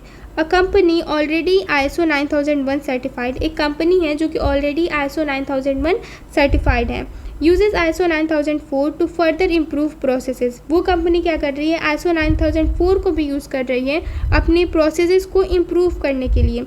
Focus on innovation and efficiency, जो कंपनी है वो क्या कर रही है, इनोवेशन को इंक्रीज़ करने की कोशिश कर रही है, एफिशिएंसी को इंक्रीज़ करने की कोशिश कर रही है। इसका रिजल्ट क्या होता है, बेटर परफॉर्मेंस एंड ग्रोथ। इसका रिजल्ट ये आता है कि जो हमारी कंपनी है उसकी परफॉर्मेंस बेटर हो जाती है, उसकी ग्रोथ बेटर हो जाती है, और उसको क्या होता है, लॉन्ग टर्म सक्सेस अचीव होता है। क्विक समरी जो है ISO 9001, ISO 9002, 3 एंड 4 का। हमारा जो ISO 9001 होता है वो फुल सिस्टम डिज़ाइन पे वर्क करता है, कि सिस्टम का डिज़ाइन को भी कवर करता है, प्रोडक्शन को भी कवर करता है, और इंस्पेक्शन प्रोसीजर को भी कवर करता है। जो हमारा ISO 9002 है वो केवल प्रोडक्शन और इंस्टॉलेशन प्रोसेस पर फोकस करता है, डिज़ाइन प्रोसेस पर फोकस नहीं करता है। वहीं जो हमारा ISO 9003 है वो केवल इंस्पेक्शन और टेस्टिंग पर फोकस करता है, प्रोडक्शन, डिज़ाइन एंड इंस्टॉलेशन पर ISO 9003 का फोकस नहीं होता है। बट हमारे जो ISO 9002 है और ISO 9003 है ये दोनों अल्टीमेटली ISO 9001 में क्या हो गए, मर्ज हो गए थे। ISO 9004 जो है वो इम्प्रूवमेंट पे वर्क करता है, एक्स्ट्रा गाइडेंस प्रोवाइड करता है। बेसिकली जो ISO 9004 है वो सेट ऑफ गाइडलाइन प्रोवाइड करता है, जिससे कि ऑर्गेनाइजेशन है वो अपनी एफिशिएंसी को, प्रोडक्टिविटी को इम्प्रूव कर सके, इंक्रीज़ कर सके। Let's move further. ISO 8402, ISO 8402 जो है एक स्टैंडर्ड था जो कि इंटरनेशनल ऑर्गेनाइजेशन फॉर स्टैंडर्डाइजेशन ने डेवलप किया था। इसका मेन एम है क्वालिटी मैनेजमेंट से जुड़े जितने भी हमारे पास टर्म्स हैं क्वालिटी मैनेजमेंट से रिलेटेड और डेफिनीशंस हैं उसको प्रोवाइड करता है। बेसिकली ISO 8402 एक डिक्शनरी की तरह है जो कि क्या करता है, क्वालिटी मैनेजमेंट से रिलेटेड जितने भी वर्ड्स हैं, डेफिनीशन हैं, टर्म्स हैं, उन सब का मीनिंग जो है को एक्सप्लेन करता है। What is ISO 8402? ISO 8402 was a standard from the ISO 9000 family developed by International Organization for Standardization. ISO 8402 जो है वो बेसिकली एक स्टैंडर्ड है ISO 9000 फैमिली का, जिसको डेवलप किया गया था इंटरनेशनल ऑर्गेनाइजेशन फॉर स्टैंडर्डाइजेशन के द्वारा। It provide definition and terminology related to quality management system and quality assurance. ये हमारा जो ISO 8402 है ये क्या प्रोवाइड करता है, ये प्रोवाइड करता है हमें डेफिनीशन और टर्मिनोलॉजी को जो कि क्वालिटी मैनेजमेंट से रिलेटेड है और क्वालिटी एश्योरेंस से रिलेटेड है। बेसिकली ISO 8402 जो है was a standard that provided definition and terminology related to quality management and quality assurance system. जो हमारा 8402 स्टैंडर्ड है ये क्या करता है, इसका मेन एम है जो भी डेफिनीशंस है, टर्मिनोलॉजी है क्वालिटी मैनेजमेंट और क्वालिटी एश्योरेंस से रिलेटेड उनको प्रोवाइड कर सकें।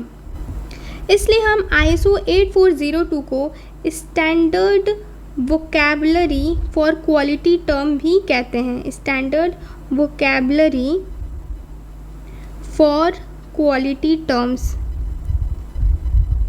भी कहते हैं। की आइडिया क्या है ISO 8402 के लिए? ISO 8402 क्या है? एक स्टैंडर्ड वोकैबुलरी है क्वालिटी टर्म के लिए। ये क्या करता है, जो भी डेफिनेशंस है, टर्मिनोलॉजी है, इनकी वोकैबुलरी का मीनिंग बताता है। It define basic quality related terms. जो ISO 8402 है, ये जो कुछ भी बेसिक क्वालिटी रिलेटेड टर्म्स है उन्हें क्या करता है, डिफाइन करता है। Helps in clear communication in quality management. जो ISO 8402 है, ये क्या करता है, हेल्प करता है क्लियर कम्युनिकेशन करने में क्वालिटी मैनेजमेंट में। मतलब जो ISO 8402 है, इसका की कॉन्सेप्ट क्या है कि जो क्वालिटी टर्म्स है वो क्लियरली डिफाइन किया गया हो, ताकि जो भी ऑर्गेनाइजेशन है हर जगह सेम मीनिंग यूज़ किया जाए, हर जगह जो है वो सेम रेफरेंस यूज़ किया जाए उस वर्ड के करस्पॉन्डिंग, जिससे कि जो हमारा कम्युनिकेशन प्रोसेस है वो क्लियर हो जाए, कोई भी किसी भी तरीके का कन्फ्यूज़न ना हो, एम्बिग्यूटी जो है वो ना अराइज हो, अनएम्बिगुअस हमारा कम्युनिकेशन प्रोसीजर हो। Let's move further. Purpose of ISO 8402। ISO 8402 का पर्पस क्या है? सबसे पहला पर्पस ये है, standardize quality related terminology. Standardize करना होता है हमें क्वालिटी रिलेटेड टर्मिनोलॉजी को, जिससे कि हर जगह हर एक ऑर्गेनाइजेशन में सेम मीनिंग के रेफरेंस से उस क्वालिटी टर्म को यूज़ किया जाए, जिससे कि क्या कहते हैं, हमारी जो एम्बिग्यूटी है वो रिमूव हो जाए डेटा से, कम्युनिकेशन क्या हो, क्लियर हो। अवॉइड कन्फ्यूज़न इन डेफिनीशन। दूसरा पर्पस क्या है कि जो भी डेफिनीशन है उसके अंदर किसी भी तरीके का कन्फ्यूज़न ना हो, कन्फ्यूज़न को अवॉइड किया जा सके। Support implementation of ISO 9000 standard. जो ISO 8402 है, ये क्या करता है, सपोर्ट करता है ISO 9000 के स्टैंडर्ड्स को इम्प्लीमेंट करने में। Provide common understanding world wide. जो हमारा ISO 8402 है, ये क्या करता है, कॉमन अंडरस्टैंडिंग को प्रोवाइड करता है वर्ल्ड वाइड। नेक्स्ट टॉपिक है इम्पॉर्टेंस ऑफ ISO 8402। इम्पॉर्टेंस क्या है ISO 8402 का? ये प्रोवाइड करता है common language for industries. Industries के लिए कॉमन लैंग्वेज प्रोवाइड करता है, जिससे क्या कहते हैं, हमारी जो एम्बिग्यूटी है, कन्फ्यूज़न है, वो रिमूव हो जाता है, कम्युनिकेशन जो होती है वो क्लियर रहती है। Help in understanding ISO 9000 standards. ये क्या करता है, हेल्प करता है ISO 9000 स्टैंडर्ड्स को हेल्प करता है समझने में।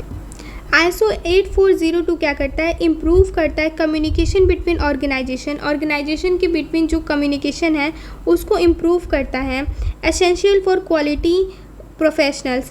क्वालिटी प्रोफेशनल्स के लिए ISO 8402 जो है वो एसेंशियल हो जाता है, क्योंकि जो क्वालिटी टर्म्स हैं उनका क्लियर मीनिंग ये डिफाइन करता है, क्वालिटी टर्मिनोलॉजी को स्टैंडर्डाइज कर देता है।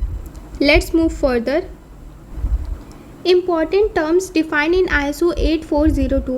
Some key terms include। जो important terms हैं जो कि डिफ़ाइन किए गए हैं ISO 8402 में, उसके बारे में समझने की कोशिश करते हैं। उसमें जो की टर्म्स हैं वो यहाँ पे गिवन है। सबसे पहला टर्म आता है क्वालिटी। क्वालिटी क्या होता है, एबिलिटी ऑफ अ प्रोडक्ट और service to satisfy needs. Quality क्या होता है, एबिलिटी है एक प्रोडक्ट और सर्विस की जो कि क्या करते हैं, हमारे कस्टमर के नीड को क्या कर रहा है, सेटिस्फाई कर पा रहा है। अगर हमारा जो कस्टमर है वो हैप्पी होगा, अगर हमारा कस्टमर जो है वो हैप्पी होगा, इसका मतलब ये है कि जो हमारा प्रोडक्ट की जो क्वालिटी है वो क्या है, क्वालिटी जो है वो गुड है। But at the same time अगर हमारा जो कस्टमर है वो हैप्पी नहीं है, क्या आ रहा है, कंप्लेंट्स आ रहे हैं, इसका मतलब ये है कि जो हमारी प्रोडक्ट की जो क्वालिटी है वो क्या है, बैड है। तो क्वालिटी क्या होता है, बेसिकली क्वालिटी जो होती है एबिलिटी होती है प्रोडक्ट और सर्विस की, जो क्या कर सकता है, वो हमारा जो कस्टमर है उसकी नीड और एक्सपेक्टेशन को सेटिस्फाई कर पा रहा है। फॉर एग्ज़ाम्पल अगर मोबाइल फ़ोन है वो स्मूथ चल रहा है, तो इसका मतलब ये है कि गुड क्वालिटी का प्रोडक्ट है, ओके, गुड क्वालिटी का प्रोडक्ट है। लेकिन सिमिलरली अगर हमारा मोबाइल फ़ोन है वो क्या कर रहा है, हैंग कर रहा है, तो ये क्या है, इसकी क्वालिटी जो है पुअर है, हमारे प्रोडक्ट की क्वालिटी। हमारे जो की टर्म्स हैं जो कि ISO 8402 में यूज्ड हुए हैं, डिफ़ाइन हुए हैं, उसमें सेकंड टर्मिनोलॉजी आता है क्वालिटी कंट्रोल। क्वालिटी कंट्रोल क्या होता है, techniques use to maintain quality. वो टेक्निक जिसको यूज़ किया जाता है क्वालिटी को मेंटेन करने के लिए, उसे हम क्या कहते हैं, quality control. Basically quality control जो होता है वो टेक्निक और एक्टिविटी होती हैं जो कि प्रोडक्ट की क्वालिटी को चेक करने के लिए और मेंटेन करने के लिए यूज़ किया जाता है। फॉर एग्ज़ाम्पल, फैक्ट्री में हमारा जो फाइनल प्रोडक्ट प्रोड्यूस हो जाता है उसकी क्वालिटी को हम चेक करते हैं, वो हमारा क्या होता है, क्वालिटी कंट्रोल होता है।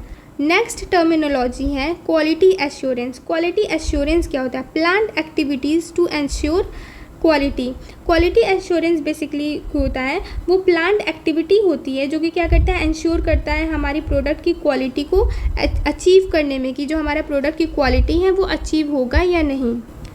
क्वालिटी एश्योरेंस में क्या करते हैं, हम डिफेक्ट जो है, प्रॉब्लम जो है अपने प्रोडक्ट के अंदर अराइज ही नहीं होने देते हैं।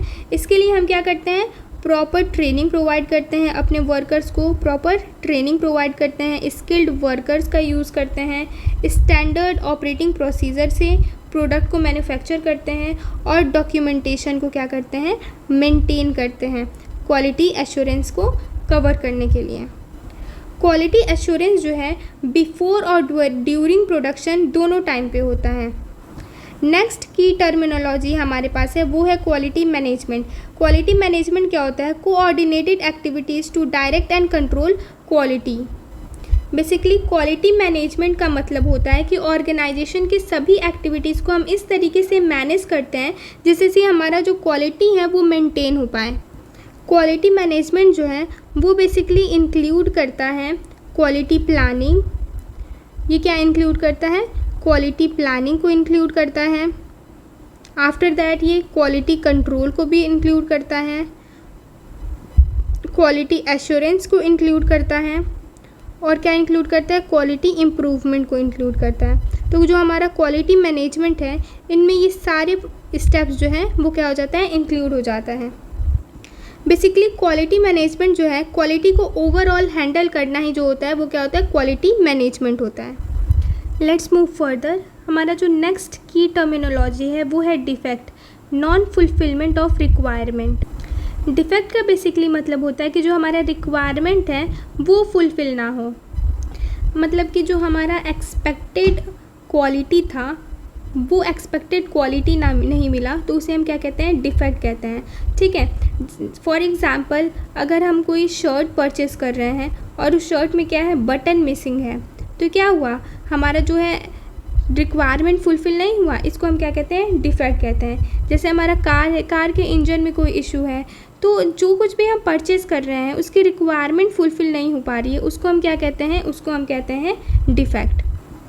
नेक्स्ट टर्मिनोलॉजी है वो है इंस्पेक्शन। इंस्पेक्शन का मतलब होता है प्रोडक्ट को क्या करना, इंस्पेक्शन का मतलब होता है प्रोडक्ट को स्टैंडर्ड के अगेंस्ट चेक करना।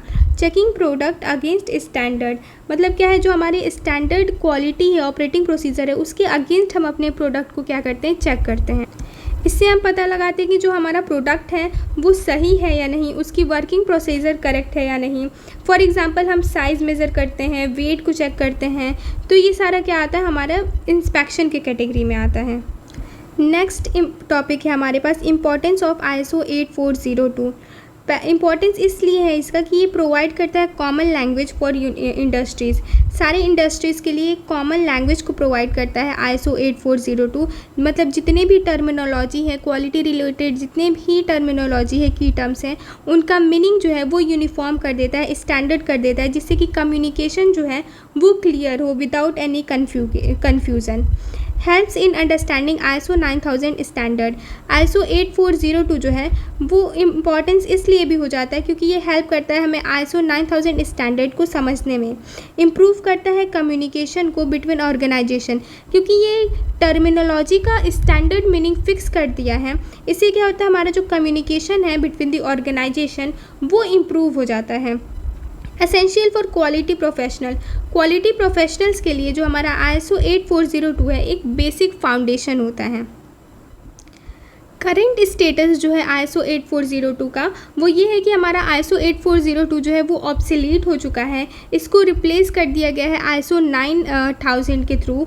और जो ISO 9000 का लेटेस्ट वर्जन है वो क्या कर दिया है, ISO 8402 को रिप्लेस कर दिया है।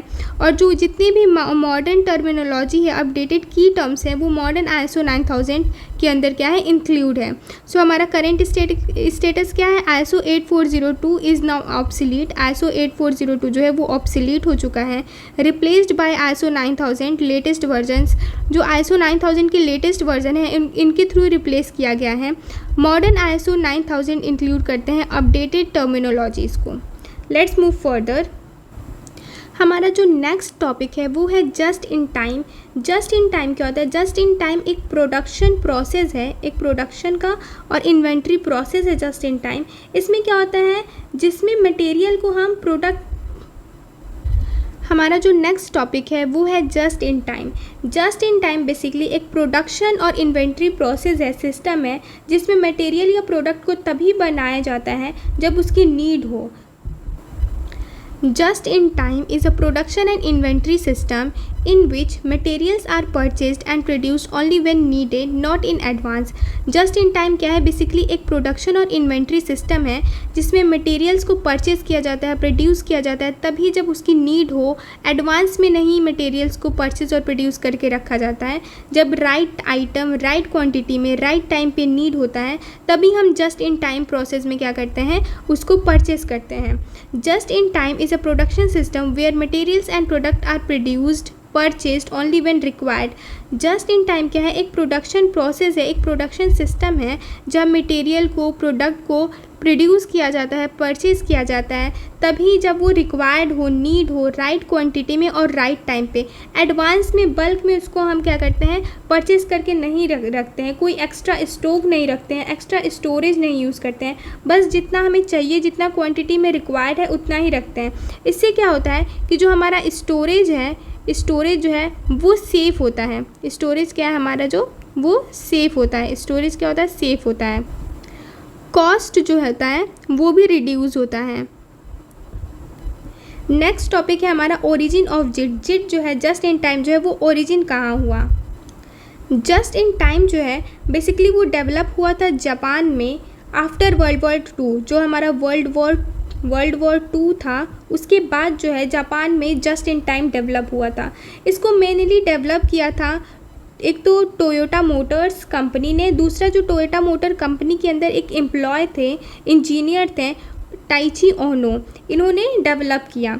अब ओरिजिन हुआ कैसे जस्ट इन टाइम का, इसको डेवलप किया क्यों गया, बेसिकली ये था कि जब हमारा आफ्टर वर्ल्ड वॉर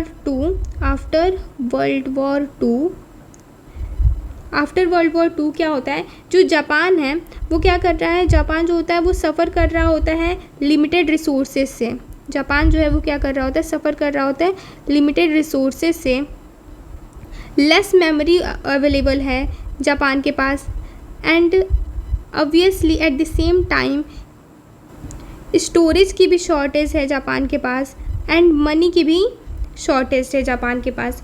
तो जापान को एक ऐसी सिस्टम की नीड थी जिसमें क्या हो कि कम स्टोरेज की नीड हो, कम कॉस्ट की लगे उसमें, और क्या हो, हमारा जो वर्किंग प्रोसीजर है, प्रोडक्शन है, हमारा जो प्रोडक्शन प्रोसेस है प्रोडक्ट का, वो भी कंटिन्यू चलता रहे।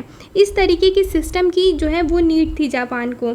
और जापान को एट द सेम टाइम जो बिग जायंट कंपनी थे उनसे फाइट भी करना था, उनसे कम्पीट भी करना था।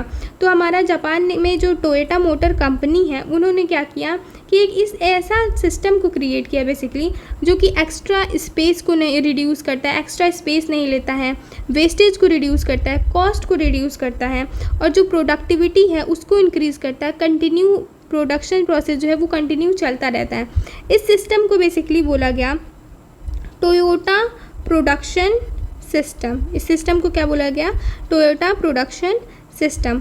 और बेसिकली बाद में जाकर के ये जो हमारा TPS है, टोयोटा प्रोडक्शन सिस्टम है, ये लेटर पॉपुलर हो गया वर्ल्ड वाइड जिट के नाम से, जस्ट इन टाइम के नाम पे। ये जो हमारा प्रोसेस है जिसमें हम क्या करते हैं, एक प्रोडक्शन सिस्टम है जिसमें हम मटेरियल और प्रोडक्ट को प्रोड्यूस करते हैं, जितनी क्वांटिटी में रिक्वायर्ड हो बस उतना ही क्वांटिटी में, एक्सेस में हम नहीं डेवलप करते हैं, एक्सेस में नहीं हम स्टोर करते हैं। तो वो हमारा क्या कहलाता है, जिट कहलाता है। जिट में क्या करते हैं कि सपोज़ करिए हमारे पास 500 मटेरियल है, रॉ मटेरियल है, इसको क्या करना है, वेयर हाउस में स्टोर करके रखने के बजाय हम क्या करते हैं, जब नीड होता है तभी जो हमारा कंपनी है, जो हमारा ऑर्गेनाइजेशन है, वो इसको क्या कर लेगा, सप्लायर से परचेज कर लेगा। स्टोरेज की जो कॉन्सेप्ट है उसको क्या कर दिया जाता है, रिड्यूस कर दिया जाता है जस्ट इन टाइम के केस में। Objective of just in time का ऑब्जेक्टिव क्या है, रिड्यूस इन्वेंट्री कॉस्ट। जो जस्ट इन टाइम है वो क्या करता है, इन्वेंट्री के कॉस्ट को रिड्यूस करता है। सेकेंड ऑब्जेक्टिव ये है कि जो एलिमिनेट है, एलिमिनेट क्या करता है, वेस्ट को एलिमिनेट करता है। जो एफिशिएंसी है, एफिशिएंसी को इम्प्रूव करता है। इंक्रीज प्रोडक्टिविटी जो है प्रोडक्ट की उसको भी इम्प्रूव करता है। और इम्प्रूव प्रोडक्ट प्रोडक्ट की जो क्वालिटी है उसे भी इम्प्रूव करता है जस्ट इन टाइम। सो हमारा जो जस्ट इन टाइम है, जस्ट इन टाइम का मेन कॉन्सेप्ट ये है कि वो अननेसेसरी जो है इन्वेंट्री प्रोसेस को रिमूव करता है, ओवर प्रोडक्शन नहीं करता है, वेस्ट को रिमूव करता है और कंटिन्यूअस फ्लो ऑफ प्रोडक्शन जो है वो मेंटेन करके रखता है, जिससे क्या हो कि हमारा वेस्ट जो है वो रिड्यूस हो जाए और एफिशिएंसी जो है वो इम्प्रूव हो जाए।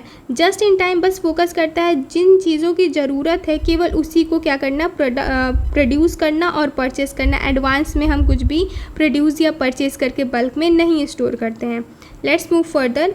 की principle of JIT, just in time में जो की प्रिंसिपल्स हैं उसको समझने की कोशिश करते हैं।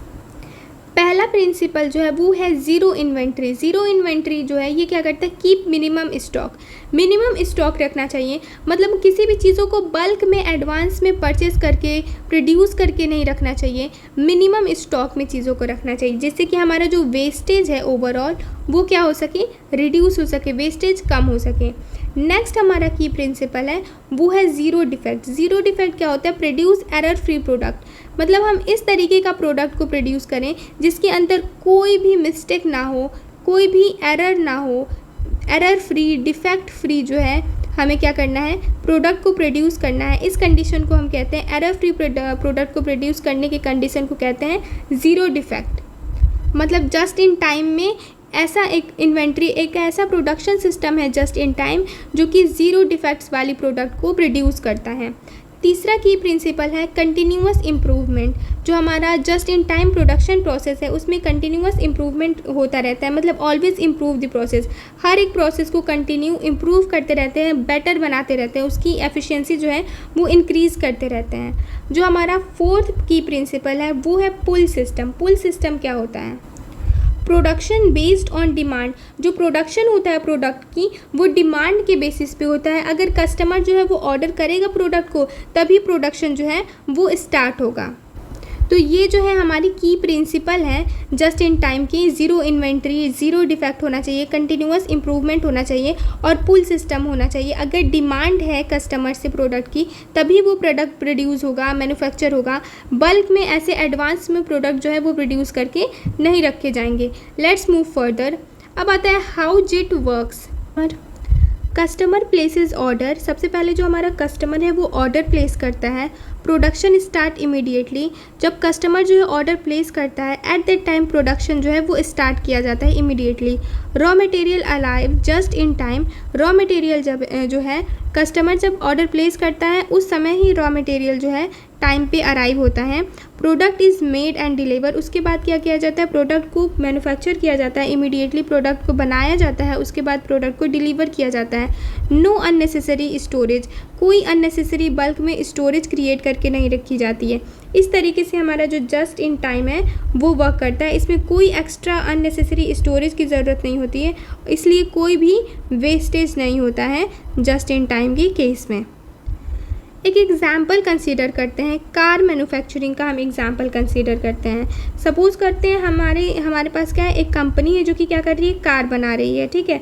तो पार्ट्स जो कार की जो पार्ट्स हैं वो तभी अराइव होंगे जब कस्टमर क्या करेगा, ऑर्डर प्लेस करेगा। जब कस्टमर ऑर्डर प्लेस करेगा तो जो हमारे कार मैन्युफैक्चर करने के पार्ट हैं, जैसे कि जो इंजन हो गया, टायर हो गए, सीट हो गए, ये सब पहले से स्टोर करके नहीं होंगे, बल्कि जब कस्टमर ऑर्डर प्लेस कर देगा तब इमीडिएटली इसको क्या करेंगे हम, ये इमीडिएटली अराइव होगा मैन्युफैक्चर करने के लिए। पहले से बल्क में हम इसको स्टोर करके नहीं रखेंगे। ओके, जब ऑर्डर आएगा तभी ये पार्ट्स को हम मंगाएंगे। Okay, then assembly done immediately. उसके बाद इन प्रोडक्ट के जो पार्ट अवेलेबल होंगे ये क्या करेंगे, इनको हम असेंबल करेंगे। नो एक्स्ट्रा इन्वेंट्री स्टोर, कोई भी एक्स्ट्रा स्टोरेज का नहीं यूज़ करते हम लोग, और ना ही हमारे पास कोई वेस्टेज होती है। और फास्ट प्रोडक्शन होता है जस्ट इन टाइम में। Let's move further. Advantages of just in time. Advantages क्या है जस्ट इन टाइम का? लो इन्वेंट्री कॉस्ट, इन्वेंट्री कॉस्ट जो होता है वो लो होता है। Less storage space is needed, storage space बहुत कम नीड होती है। रिड्यूस वेस्टेज, जो जस्ट इन टाइम है एक ऐसा प्रोडक्शन सिस्टम है जो कि क्या करता है, वेस्ट को रिड्यूस कर देता है। Better quality control, just in time production process में क्या होता है, क्वालिटी कंट्रोल जो होता है वो बहुत ही ज़्यादा बेटर होता है। एंड प्रोडक्शन जो होता है, प्रोडक्शन प्रोसेस जो होता है वो अगेन फास्ट प्रोडक्शन प्रोसेस होता है। The disadvantages of just in time production process में डिसएडवांटेजेस क्या है? High dependency on supplier, supplier पे जो डिपेंडेंसी जो होती है बहुत ज़्यादा हाई होती है। Risk of production stoppage, production का स्टॉप होने की रिस्क ज़्यादा हो जाती है। अगर हमें सपोज़ करो कस्टमर ने ऑर्डर किया और रॉ मटेरियल जो है वो मिला ही नहीं क्योंकि सप्लायर ही अवेलेबल नहीं है, क्योंकि इसमें डिपेंडेंसी ही बहुत ज़्यादा सप्लायर पे हो जा रही है, तो हमारा प्रोडक्ट जो है वो मैन्युफैक्चर ही नहीं हो पाएगा और डिलीवर ही नहीं हो पाएगा। वैसे ही अगर सप्लायर नहीं अवेलेबल है तो प्रोडक्शन प्रोसेस क्या होगा, स्टॉप हो जाएगा। Required perfect coordination, perfect coordination की ज़रूरत होती है सप्लायर और के से जो है परफेक्ट कोऑर्डिनेशन की ज़रूरत होती है। और ऑल्सो जो प्रोडक्ट के जो पार्ट है उसको असेंबल करने में भी कोऑर्डिनेशन की ज़रूरत होती है। Not suitable for all industry, जो हमारा जस्ट इन टाइम टाइप का जो प्रोडक्शन है वो हर टाइप की इंडस्ट्री के लिए सूटेबल प्रोसेस नहीं होता है। सो हमारा जस्ट इन टाइम क्या है, एक ऐसा प्रोडक्शन सिस्टम है जो कि मटेरियल को, प्रोडक्ट को सिर्फ तभी प्रोड्यूस या परचेस करता है जब ज़रूरत होती है, राइट टाइम पे राइट क्वांटिटी में। एडवांस में बल्क में स्टोर करके नहीं रखता है, जिससे क्या होता है वेस्टेज ऑफ जो प्रोडक्ट है और कॉस्ट है, वेस्ट है, ये सारा कुछ जो स्टोरेज स्पेस है ये सब क्या हो जाता है, रिड्यूस हो जाता है। Let's move further. स्टूडेंट्स, हमारा नेक्स्ट टॉपिक है टगुची मेथड। टगुची मेथड बेसिकली एक स्टैटिस्टिकल टेक्निक है जो कि प्रोडक्ट की क्वालिटी को इम्प्रूव करने के लिए यूज़ किया जाता है। किस तरीके से प्रोडक्ट की क्वालिटी को इम्प्रूव करते हैं, इसमें वेरिएशंस को कम किया जाता है और प्रोडक्ट को रोबस्ट बना करके प्रोडक्ट की क्वालिटी को क्या करते हैं, हम इम्प्रूव करते हैं। तो this is basically the working of Taguchi method. Taguchi method जो है बेसिकली एक क्वालिटी इंजीनियरिंग टेक्निक होता है जिसको कि गेनिची टगुची ने क्या किया था, डेवलप किया था। टगुची मेथड क्या करता है, बेसिकली फोकस करता है जो हमारी प्रोडक्ट की क्वालिटी है उसको इम्प्रूव करने में, प्रोडक्ट की क्वालिटी को इम्प्रूव करने में टगुची मेथड फोकस करता है, वेरिएशन को रिड्यूस करके प्रोडक्ट को क्या करता है, स्ट्रॉन्ग बनाने की कोशिश करता है। ये एक गोल होता है टगुची मेथड का। उसके बाद फिर क्या करता है, टगुची मेथड जो है वो डिफेक्ट्स को प्रिवेंट करता है, बिगिनिंग से ही, डिज़ाइन स्टेज से ही क्या करता है, डिफेक्ट को प्रिवेंट करता है प्रोडक्ट में अराइज होने से। The Taguchi method is a statistical approach used to improve product quality by minimizing variation and making system robust. Taguchi method क्या है, एक स्टैटिस्टिकल अप्रोच है जिसको यूज़ किया जाता है प्रोडक्ट की क्वालिटी को इम्प्रूव करने के लिए। किस तरीके से वेरिएशंस जो है प्रोडक्ट में है उसको मिनिमाइज़ करके और सिस्टम को रोबस्ट बना के, स्ट्रॉन्ग बना करके। It was developed by Genichi Taguchi. जो टगुची मेथड है ये गेनिची टगुची ने क्या किया है, डेवलप किया है। The Taguchi method is a statistical technique use to improve quality by minimising variation and making product robust through design optimisation. Taguchi method जो होता है अगेन हमारा स्टैटिस्टिकल टेक्निक तो है ही, ये क्या करता है, इम्प्रूव करता है हमारी प्रोडक्ट की क्वालिटी को, किस तरीके से वेरिएशंस जो है प्रोडक्ट में उसे मिनिमाइज़ करके। अगर जो हमारा प्रोडक्ट है उसके अंदर वेरिएशन को हम मिनिमाइज़ कर देते हैं तो हमारा प्रोडक्ट क्या हो जाता है, प्रोडक्ट जो होता है वो हमारा स्टेबल हो जाता है। अगर प्रोडक्ट में बहुत ज़्यादा वेरिएशन रहेंगे तो प्रोडक्ट क्या होगा, हमारा अनस्टेबल रहेगा। तो हम जब क्या करते हैं, वेरिएशंस को मिनिमाइज़ करके प्रोडक्ट की क्वालिटी को क्या करते हैं, इम्प्रूव करते हैं एंड मेकिंग प्रोडक्ट रोबस्ट, और क्या करते हैं, प्रोडक्ट को रोबस्ट बनाते हैं थ्रू डिज़ाइन और ऑप्टिमाइजेशन। डिज़ाइन को ऑप्टिमाइज़ करके डिज़ाइन स्टेट से ही हम क्या करते हैं, प्रोडक्ट के क्वालिटी को इम्प्रूव करने की कोशिश करते हैं। बेसिकली जो हमारा टगुची मेथड है ये इम्प्रूव करता है क्वालिटी को, प्रोडक्ट को क्या कर देता है, लेस सेंसिटिव बना देता है। प्रोडक्ट को क्या करता है, लेस सेंसिटिव बना देता है एक्सटर्नल वेरिएशन से। एक्सटर्नल वेरिएशन से जब प्रोडक्ट अफेक्ट ही नहीं होगा तो प्रोडक्ट की क्वालिटी क्या होगी, ओवरऑल इम्प्रूव हो जाएगी। नेक्स्ट टॉपिक है हमारा key idea. Quality should be built into the design, not just inspected later. Taguchi method का जो मेन आइडिया है, मेन एम है, वो ये है कि जो हमारी क्वालिटी है प्रोडक्ट में वो डिज़ाइन स्टेट से ही क्या होनी चाहिए, इम्प्लीमेंट होनी चाहिए। ये नहीं कि बाद में हम जा कर के डिफेक्ट को इंस्पेक्ट कर रहे हैं, उससे क्या कर रहे हैं, रेक्टिफाई करने की कोशिश कर रहे हैं, बल्कि डिज़ाइन स्टेट से ही प्रोडक्ट की जो क्वालिटी है, उसकी डिज़ाइन है, वो up to the mark build किया जाए, मैन्युफैक्चर किया जाए। ये क्या करता है, वेरिएशंस को प्रोडक्ट के अंदर रिड्यूस करता है, प्रोडक्ट को रोबस्ट बनाता है, मतलब इनसेंसिटिव बना देता है नॉइस फैक्टर के। जो एक्सटर्नल नॉइस फैक्टर है वो क्या करते हैं, प्रोडक्ट की क्वालिटी को अफेक्ट नहीं कर पाते हैं। बेसिकली जो हमारा टगुची मेथड का मेन आइडिया है ये बताता है कि अगर पुअर क्वालिटी होगा हमारे प्रोडक्ट का, उससे क्या होगा, पुअर क्वालिटी अगर प्रोडक्ट का है तो इससे ये होगा कि सोसाइटी में लॉस होगी, मतलब कि बार बार रिवर्क करना पड़ेगा। Let's move further. हमारा नेक्स्ट टॉपिक है objective of Taguchi method. Objective of Taguchi method में सबसे पहला ऑब्जेक्टिव है इम्प्रूव प्रोडक्ट क्वालिटी। क्या करना होता है, प्रोडक्ट की क्वालिटी को इम्प्रूव करना होता है। किस तरीके से, वेरिएशंस जो है, वेरिएशंस को रिड्यूस करके हम क्या करते हैं, प्रोडक्ट की क्वालिटी को इम्प्रूव करते हैं। नेक्स्ट हमारे पास ऑब्जेक्टिव क्या होता है, नेक्स्ट ऑब्जेक्टिव है कि डिफेक्ट को रिड्यूस करना होता है। जब हम डिज़ाइन स्टेट से ही एक रोबस्ट डिज़ाइन बनाने की कोशिश करेंगे, स्टार्टिंग स्टेट से ही, बिगिनिंग से ही, तो हमारा डिफेक्ट जो है वो रिड्यूस हो जाएगा। अगर हम अपनी क्वालिटी को डिज़ाइनिंग स्टेट में स्टार्टिंग से ही इम्प्रोवाइज़ कर देंगे तो हमारे जो डिफेक्ट है वो खुद से ही रिड्यूस हो जाएगा, मिनिमाइज़ हो जाएगा। Reduce cost of production, production cost को क्या करना होता है, मिनिमाइज़ करना होता है, रिड्यूस करना होता है। ये भी अगेन एक ऑब्जेक्टिव है टगुची मेथड का। ऑप्टिमाइज प्रोसेस पैरामीटर, जो प्रोसेस पैरामीटर्स हैं उसको क्या करना होता है, ऑप्टिमाइज़ करना होता है। Important concept related to Taguchi method. सबसे पहले आता है हमारे पास रोबस्ट डिज़ाइन। रोबस्ट डिज़ाइन का मतलब होता है कि प्रोडक्ट को, ऐसा प्रोडक्ट को हम क्या करें, मैन्युफैक्चर करें जो कि हर कंडीशन में क्या कर सके, अच्छे तरीके से परफॉर्म कर सकें। फॉर एग्ज़ाम्पल, अगर टेम्परेचर चेंज हो, इंक्रीज़ हो, डिक्रीज़ हो, तो भी हमारे जो प्रोडक्ट है उसकी परफॉर्मेंस अफेक्ट ना हो। ह्यूमिडिटी चेंज हो अगेन, तो भी जो हमारा प्रोडक्ट की परफॉर्मेंस है वो अफेक्ट ना हो। तो एक्सटर्नल फैक्टर का इफ़ेक्ट कम होना चाहिए। इस तरीके से हम डिज़ाइनिंग करें अपने प्रोडक्ट की। Product performs well under different condition. Different conditions में भी, जो हार्श कंडीशन है, स्ट्रेसफुल कंडीशन है, उसमें भी जो हमारा प्रोडक्ट है वो इस तरीके से डिज़ाइन हो कि वो अच्छे तरीके से परफॉर्म करे। High temperature, high humidity, high pressure, ये सारी कंडीशन में क्या करें, हमारा जो प्रोडक्ट है वो अच्छे तरीके से परफॉर्म करे। इसको हम कहते हैं रोबस्ट डिज़ाइन। फॉर एग्ज़ाम्पल, अगर हमारे पास एक मोबाइल फ़ोन है तो वो हॉट वेदर में भी, समर में भी अच्छे तरीके से वर्क करे, विंटर में भी वर्क करे, तो इसको हम कहते हैं रोबस्ट डिज़ाइन। ऐसा ना हो कि हॉट वेदर है तो फ़ोन हमारा हीट हो जा रहा है, हैंग करने लग रहा है। तो these are the some defect which can arise in our product. अगर कंडीशंस चेंज हो रहे हैं तो उससे जो हमारा प्रोडक्ट की परफॉर्मेंस है वो ना चेंज हो। Basically less affected by external factor, temperature, humidity, pressure etcetera. Let's move further. हमारा नेक्स्ट जो इम्पॉर्टेंट कॉन्सेप्ट है टगुची मेथड में वो है लॉस फंक्शन। लॉस फंक्शन क्या बताता है? Basically, Taguchi introduced the idea that any deviation from target value causes loss even within limits.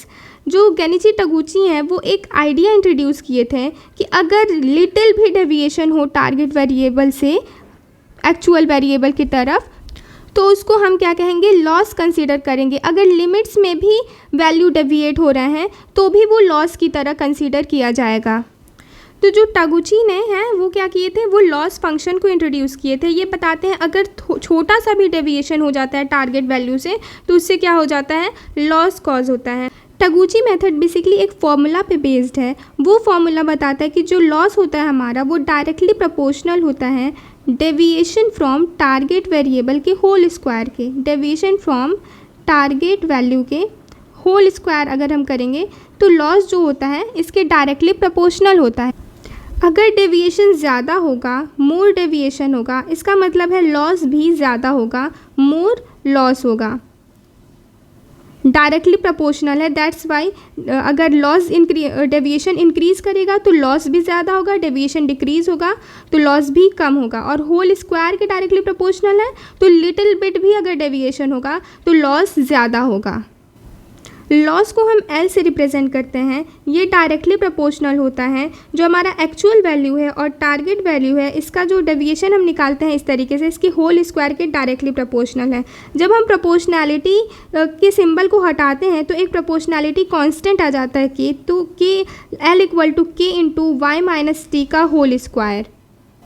This is basically हमारा जो लॉस फंक्शन को कैलकुलेट करने का फॉर्मूला है, जहाँ पे L है वो लॉस होता है, Y जो होते हैं वो एक्चुअल वैल्यू है और T जो है वो क्या है, टारगेट वैल्यू है। एक्चुअल वैल्यू जो हमें सॉल्व करके मिला है, टारगेट वैल्यू है जो कि हमारा डिज़ायर्ड वैल्यू इतना आना चाहिए था, और K क्या है, प्रोपोर्शनैलिटी कांस्टेंट है। लेट्स सपोज अगर हमारा टारगेट का जो साइज़ है वो है 100 मीटर, तो अगर 99 मीटर भी हो जाए या फिर 101 मीटर भी हो जाए एक्चुअल वैल्यू, तो ये क्या हो जाएगा, लॉस में कंसीडर किया जाता है। Let's move further. Next topic है हमारे पास signal to noise ratio. Signal to noise ratio क्या करता है, मेज़र क्वालिटी परफॉर्मेंस, जो है क्वालिटी परफॉर्मेंस को मेज़र करता है signal to noise ratio. Higher signal to noise ratio better quality. अगर signal to noise ratio high है तो क्वालिटी बेटर होगा, वहीं अगर जो हमारा सिग्नल टू नॉइज़ रेशियो जो है वो लो है तो क्या होगा, हमारा जो क्वालिटी होगा वो पुअर होगा। बेसिकली जो हमारा सिग्नल टू नॉइज़ रेशियो है ये क्वालिटी परफॉर्मेंस को मेज़र करने के लिए बनाया गया है।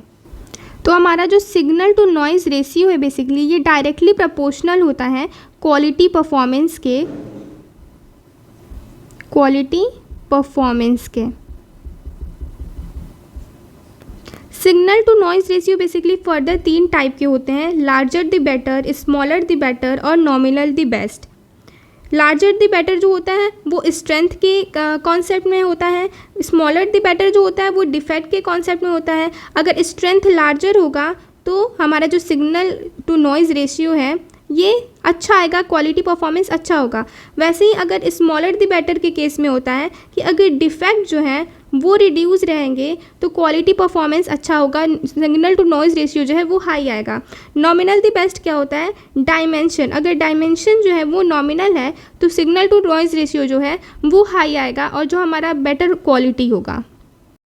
हमारा जो नेक्स्ट टॉपिक है वो है orthogonal array. Orthogonal array basically एक एक्सपेरिमेंटल डिज़ाइन है जिसको हम क्या कहते हैं, स्पेशल टाइप का एक्सपेरिमेंटल डिज़ाइन है जिसको हम कहते हैं ऑर्थोगोनल एरे। ये हेल्प करता है नंबर ऑफ़ एक्सपेरिमेंट को रिड्यूस करने में और एफिशिएंट टेस्टिंग परफॉर्म करता है मल्टीपल फैक्टर का। मतलब कि हम मिनिमम एक्सपेरिमेंट के साथ मल्टीपल फैक्टर जो है वो टेस्ट कर सकते हैं with the help of orthogonal array. Let's move further. Types of factor. Factor जो है बेसिकली 2 तरीके के हैं, एक है कंट्रोल फैक्टर, दूसरा होता है नॉइज़ फैक्टर। कंट्रोल फैक्टर क्या होता है, can be controlled, machine speed, temperature. जो हमारी कंट्रोल फैक्टर है ये जो है इनको हम कंट्रोल कर सकते हैं, जैसे कि मशीन स्पीड हो गया, मटेरियल हो गया, डिज़ाइन हो गया, तो ये हमारे कंट्रोल फैक्टर में आता है। बट जो हमारा नॉइज़ फैक्टर है, नॉइज़ फैक्टर क्या होता है, इसको can not be control. Noise factor को हम कंट्रोल नहीं कर सकते, इसमें इन्वायरमेंट आएगा, वेरिएशन आएगा एंड टेम्परेचर आएगा। टेम्परेचर जो है वो नॉइज़ फैक्टर में आएगा, कंट्रोल फैक्टर में नहीं आएगा। टेम्परेचर हो गया, प्रेशर हो गया, all this comes into noise factor. Goal क्या होता है सिस्टम का, make system insensitive to noise. जो हमारा टगुची मेथड का गोल होता है वो ये होता है कि सिस्टम को जो है इनसेंसिटिव टू नॉइज़ बना दे, जैसे कि नॉइज़ फैक्टर जो है इसका अफेक्ट कम से कम पड़े हमारे सिस्टम पे। Steps in Taguchi method. Taguchi method में स्टेप्स जो सेवरल इन्वॉल्व है वो इस तरीके से है कि सबसे पहले हम क्या करते हैं, define the problem, problem statement को डिफाइन करते हैं। उसके बाद फिर क्या करते हैं, आइडेंटिफाई फैक्टर्स, कंट्रोल फैक्टर हो गया, नॉइस फैक्टर हो गया, इनको आइडेंटिफाई किया जाता है। फिर select orthogonal array, orthogonal array को सेलेक्ट करते हैं to perform the experiment. Then क्या होता है, कंडक्ट एक्सपेरिमेंट, एक्सपेरिमेंट को कंडक्ट किया जाता है with the help of orthogonal array. ये क्या करता है, मल्टीपल फैक्टर को टेस्ट कर देता है with the help of minimum experiment. फिर हम क्या करते हैं, एनालाइज रिजल्ट, रिजल्ट को एनालाइज करते हैं सिग्नल टू नॉइज रेशियो के हेल्प से। फिर हम ऑप्टिमल पैरामीटर को सेलेक्ट करते हैं। तो these are basically the steps involve in Taguchi method. Let's move further. हम एक एग्जाम्पल कंसीडर करते हैं।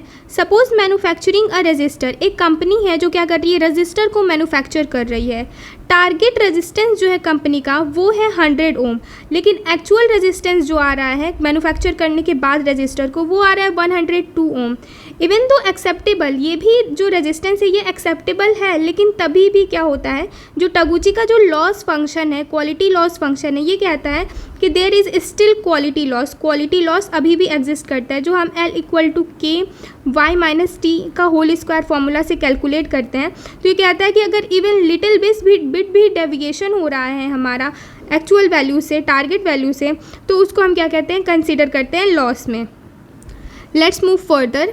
यहाँ हमारा जो टगुची मेथड है वो कंप्लीट हो जाता है। ये जो कुछ है AKTU प्रीवियस ईयर में आए हुए क्वेश्चन है, इनको देख लेते हैं। What is ISO 9000 and its concept to quality management? What do you understand by documentation of quality system in ISO 9000? Explain Taguchi method in quality engineering. Taguchi method को अभी हमने कवर किया है।